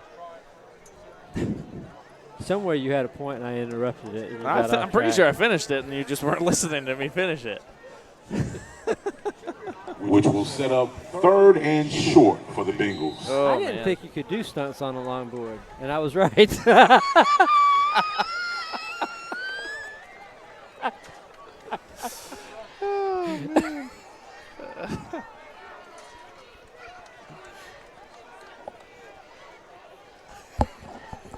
Third down, 2 to go. On a fumble by Barker Fumble as on he the play. falls on it, but man. Whew. And Sakiti Uzandu now coming up, holding his wrist. It looks like the Bengals recovered the fumble. And they're going to need to get him Bring off up for a this 4th down. and short. It's going to be 4th down and 3 on the loss of 1. Seem to have a strange chase going on in the back over here. Somebody's got somebody's cell phone and won't give it back. Bet they don't run that much in PE. 4th down, 3 to go. Under center, Braswell with the toss sweep to Barker. Barker losing the ball again, but pops back into his hands. Man, he's got to secure that ball. And it's in for the touchdown. And it looks like a Bengals touchdown on the right-hand side. And The the lead is down to 25. PA announcer not happy with that. No, sir. He was disappointed. So maybe you've addressed this already. Do we know the family history of Mr. Braswell? No relation. Thank you. No relation. That was my question. Yep. Appreciate you interpreting that for me. And so we heard the name Braswell last year as this sophomore that might get some varsity playing time and didn't have to bring him up last Nice year. hold. Well done. Kick is up and good. And the extra Matt point Jones is with the good. PAT. Good night And for him with tonight. 4:29 remaining in the game. Heard his name a bit and had already asked that question last year, and then Your Hillside heard him Hornets, again tonight, 45. or this season, and Still had to ask the question again just to make sure I remembered correctly. So, yeah, no. I'll probably ask next time I'm back. No. Well, it'll be a while, apparently. And we look forward to that time, Coach. I'm sure we do. For most of us, our home is our biggest investment. When it's time to sell, get the value you deserve with the help of a professional realtor. Unless you're a Mini Krista Cooper owner. Absher and her team at the Absher Realty Group are standing by to help you get the highest value for your home. Don't hesitate. Visit theabsherrealtygroup.com and tell them you want Team Absher on your side. 5 holes in my kitchen ceiling right now. Your home is indeed your biggest investment. Yeah. Whew. Unless you buy a Mini Cooper secondhand. Started looking into the 50-plus housing. Oh, yeah? I thought it wouldn't be a bad idea. Hey, they cut your grass. They get the kids off your lawn for you. That's excellent. I don't think there's kids allowed in those neighborhoods. I don't want, I'll have to fix nothing. Sounds depressing. Hey, now. That's 55 and older. Depressing. I'll look to see if there was like a... Bengals going for the short kick? No, sorry. Don't tell me. Almost stopped by the jersey there, and there he is again. Caden Linkus coming up with a big tackle as he chases down the return man. And number 19. But not Dante before Smith is able to return return for the it Hornets. up to the 41-yard line, where it will be first down and 10 for the Hornets. 4:19 to play, fourth quarter, 45-21. Building blocks for future weeks there as the Bengals get it into the end zone, get the PAT. And again, I mean, you really got to look at last week, too. Bengals did not score an offensive touchdown. This, as painful as today has been, this is an improvement from last week. And the Bengals, you can't just flip a switch and everything be all better in a rebuilding season. Small building blocks to get better and get better. And again, the conference schedule is an important part of the season, and that's what the Bengals are working for.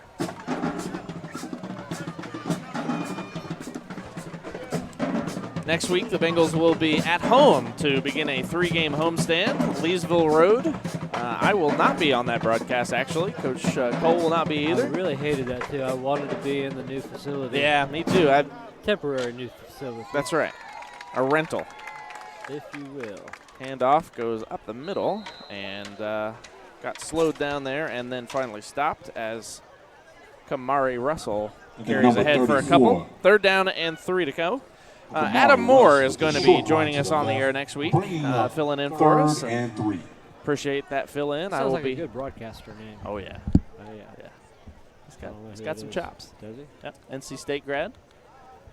He's got that going for him. Called a few games for NC State over there. Oh, nice. Not football, but some of the ESPN3 broadcasts. That's not bad. I look forward to having him as a member of the family of the R3 Sports Network. Harris with the snap under center and getting tripped up in the backfield is number 34, Kamari once again Russell. With a run to the right side for a short gain will bring up fourth down and 2. Fourth and about 2 yards. I believed you. That comes from the 36-yard line. Stay tuned for the Bengal postgame show presented by Wingin' It Tap House and Grill. New name? New name. New owner. Same great location. No. Same great? No? No, same owners. The owner change was 2 or 3 years ago. As Harris is flinging that ball out to the side, but so let me ask you this question. Yes, sir. After you finish calling that, he got tackled. And tackled for no gain, so that'll be a turnover on downs, and the Bengals will get the ball back with 1:58 to play. 10. There's an establishment down the the sidewalk one on the right from side. Wingin' It that I read recently had also undergone a recent ownership change. Not your go-to place, really? But when I see it on Facebook, it still has Liz being the owner. Okay. So have they changed, or was that like an old post that somehow popped up? Do you know? I have not. It looks like the referees want to measure this to see if it's a first down. But I do not. I do not have any insight. I'll have to look into that. So they're actually going to measure this one. They're going to say it's close enough for a measurement. And Well, Coach Harrison is going to head down there and help him. Help him out. He's going to stand right down there next to the line. And, of course, they got to bring it all the way over to the near side of the field. Stretch this one out. Boy, it better be worth it. And I go make sure it's stretched out completely.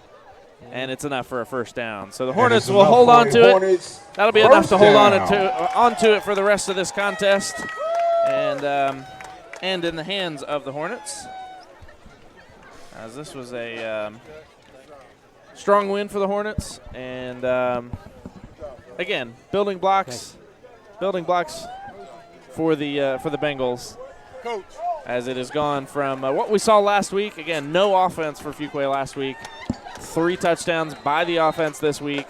Definitely some positives, again, to take away from this one. But still plenty of things to work on for the Bengals as well. As the clock will roll after the reset of the chains, Harris will let it roll down until the back judge gives the motion for the last 5 seconds. Russell will carry ahead for a few, stays on his feet. Nobody can bring him down. Whistle will stop after about 5 yards. Number 34, Kamari Russ. 4-yard gain. And now still some pushing and shoving. Great run to the left side. They will break up the pile. And again, 40-second. We talked about this last week. 40-second clock this year, Coach. That changes and kind of looked to change the feel of the game a lot last week. It stretches the game or speeds the game up a little bit. You don't have that 25-second clock, and it also confused the heck out of the press box last week. I will definitely say that. Another carry, and now the late pushing and shoving coming in. See, this is no good. Nope, you wanna clear that up. And that's not Fuquay. No, it's really not. I mean, he was playing through the whistle. He did throw a guy down, but it was a little bit past the whistle, and then a guy comes in and lowers his shoulder. So, really do hope that the flag goes to both sides. And honestly, from the looks of it, that's going to that kind of thing is going to hurt Hillside. And with 9 seconds to go in the game, we have a timeout on the field. And number 33, Samuel Jenkins on that last and run. I don't blame him for taking that time out because he can't afford to have players ejected. You can't afford to have a fight because then you start looking second week of the season, and now you're always worried about being in the playoffs because your kids can't act right. It looks like Penalties will offset. Offsetting unsportsmanlike conduct. We do not need to see another play to end this contest. That will do it. And we will send things into in a timeout now, actually, so there will be one final play, but it will likely be a kneel, and that is how this contest will come to an end.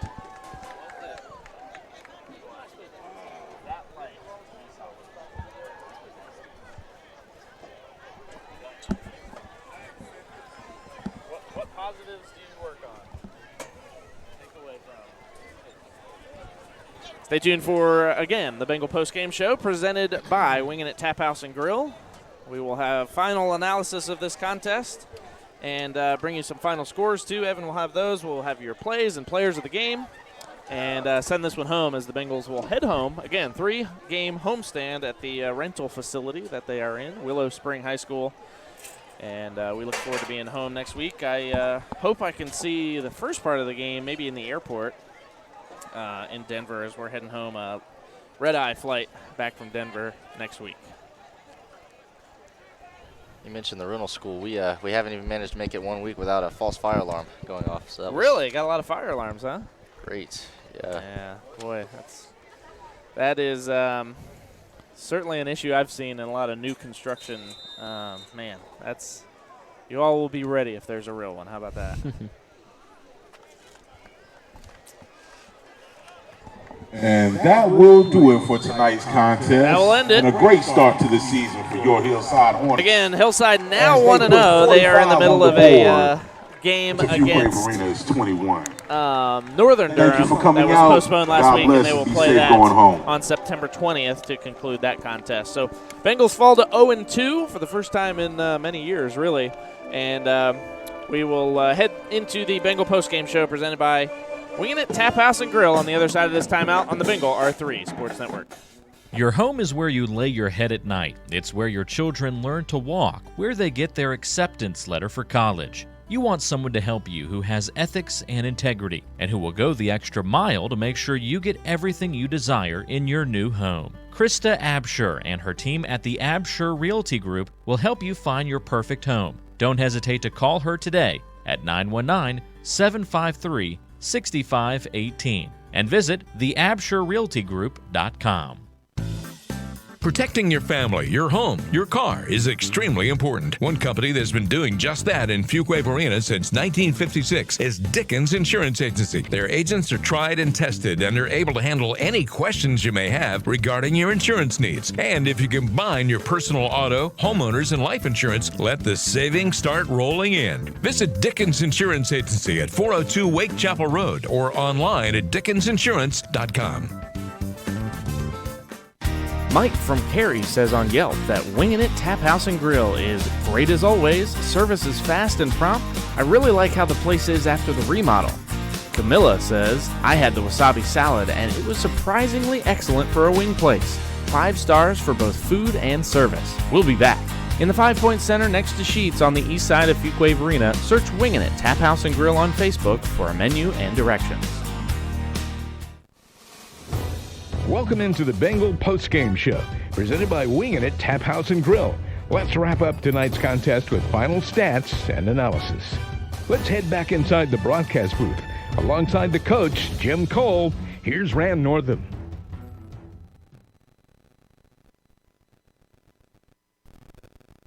Welcome into the Bengal postgame show. Rand Northam and the coach, Jim Cole, who will be up with us here in just a little bit. We're going to bring you first analysis. We'll bring you some stats here in just a little bit as well. But the Hillside Hornets defeat the Fuquay-Varina Bengals 45-21. Bengals fall to 0-2. The Hornets improve to 1-0. And, again, that game that they will conclude on the 20th of September against Northern Durham. It is 7-3 in the second quarter right now. And initial reactions, again, really want to talk about the fact that, this one hurts. It feels tough. It's a tough position to be in. But don't want people jumping off the bandwagon right now. Want people to continue to support Fuquay-Varina because this is not you can see the scoreboard. You can see how the game went. But, again, building blocks. 6 points on the board last week off of a blocked punt. No offensive touchdowns last week. This week, 3 touchdowns on offense. Great passing by Braswell. There's some bad passes again as well, but think of that first one for the touchdown.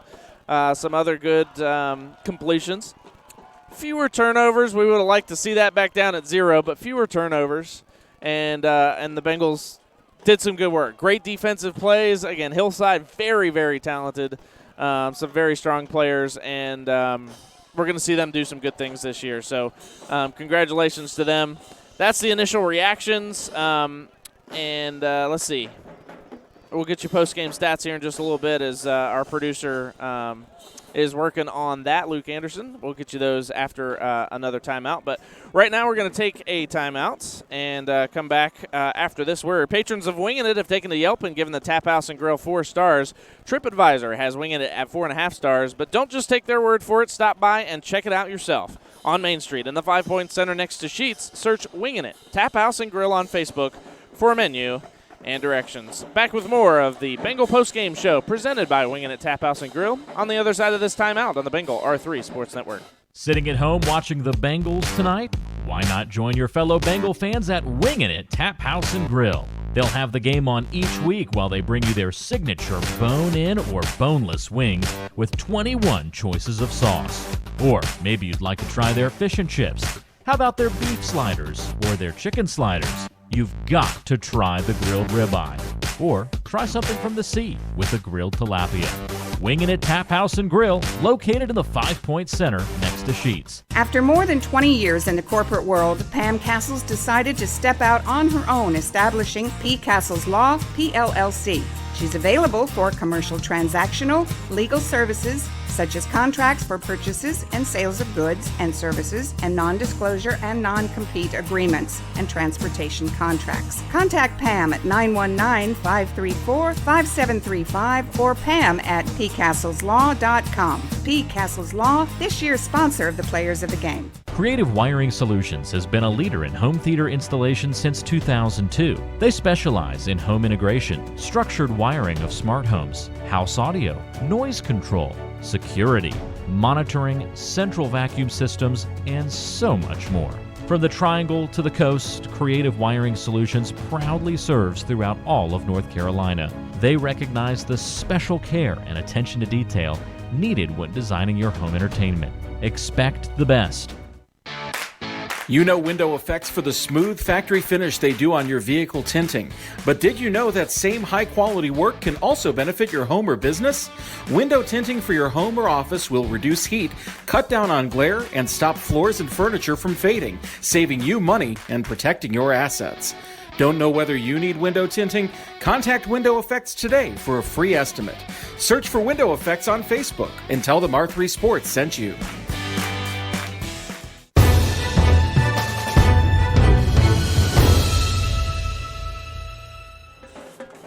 Welcome back to the Bengal postgame show. Rand Northam, the coach, Jim Cole, will be back up here in just a moment with coach's comments presented by the Strong Center. But right now we'll bring you live stats presented by Creative Wiring Solutions. You see them up on the screen, and we remind you, follow along each and every game this season.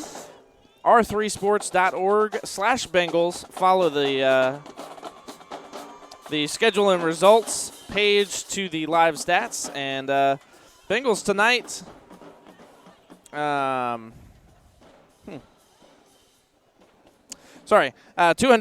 total yards. Taking a look, Braswell 7 of 14, so throwing 50% here tonight. 114 yards and a touchdown. 3 interceptions though. Again, 3 turnovers on the night. Not what you want to see. Bengals at 35% for second down.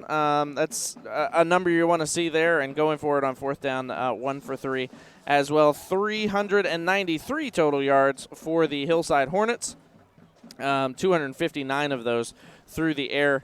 Beatty throwing 16 of 24 for 239 yards and 3 touchdowns. An impressive night for that quarterback. You can find the rest of the stats on our website, r3sports.org/Bengals. Let's head into our players of the game now.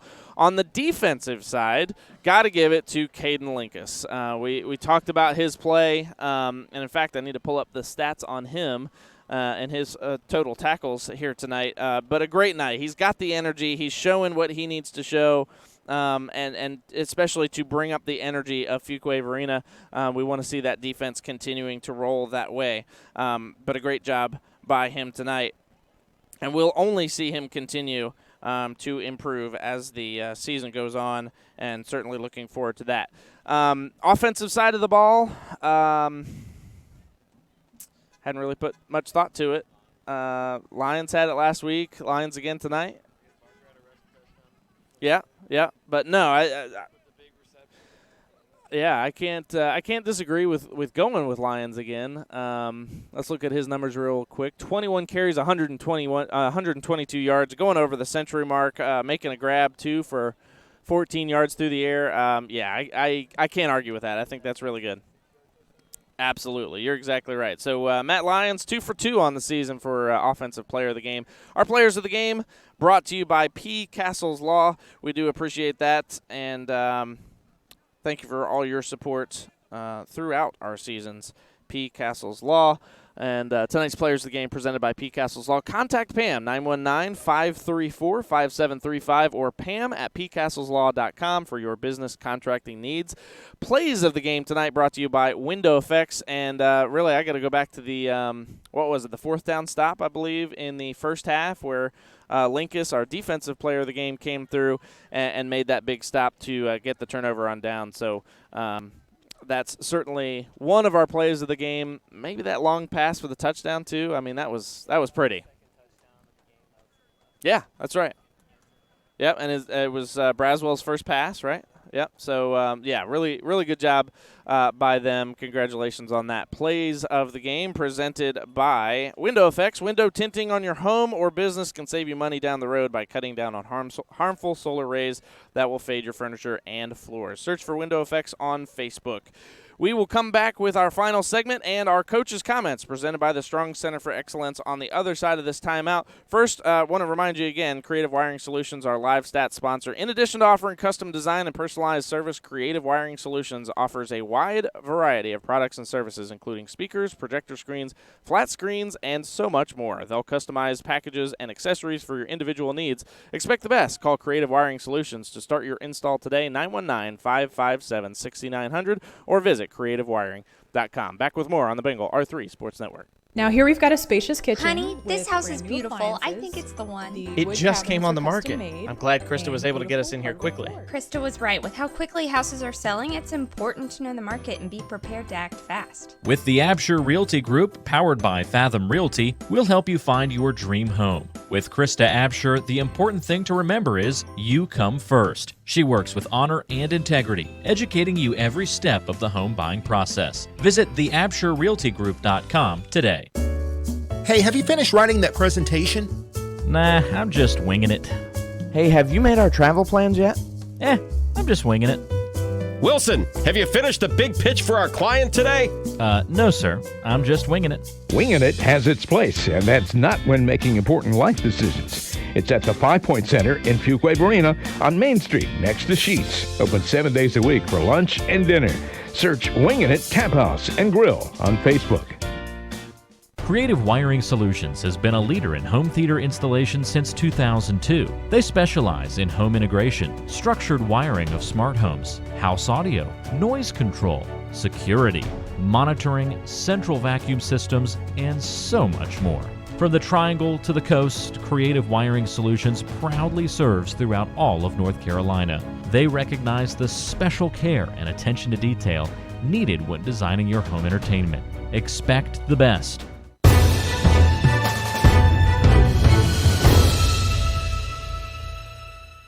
Welcome back into the Bengal postgame show presented by Winging It Tap House and Grill, and we now have coaches' comments presented by the Strong Center for Excellence. First half minus a couple of series, were they able to learn anything from that? Well, I mean, I don't know. We'll see what happens. The heck? Felt pretty good about some of the things we did in the first half. Let's see what happened. All these little mistakes corrected, and just got to figure out a way to put two halves together. You talk about buying in and getting the kids to be committed and not pouting, things like that. Have you seen in your time, you've been 6 years head coach, is that right? Have you seen a change in just keeping everybody on the same page? Have you seen an increase in selfishness, anything like that? I mean, I think, the entitlement is a nationwide problem right now.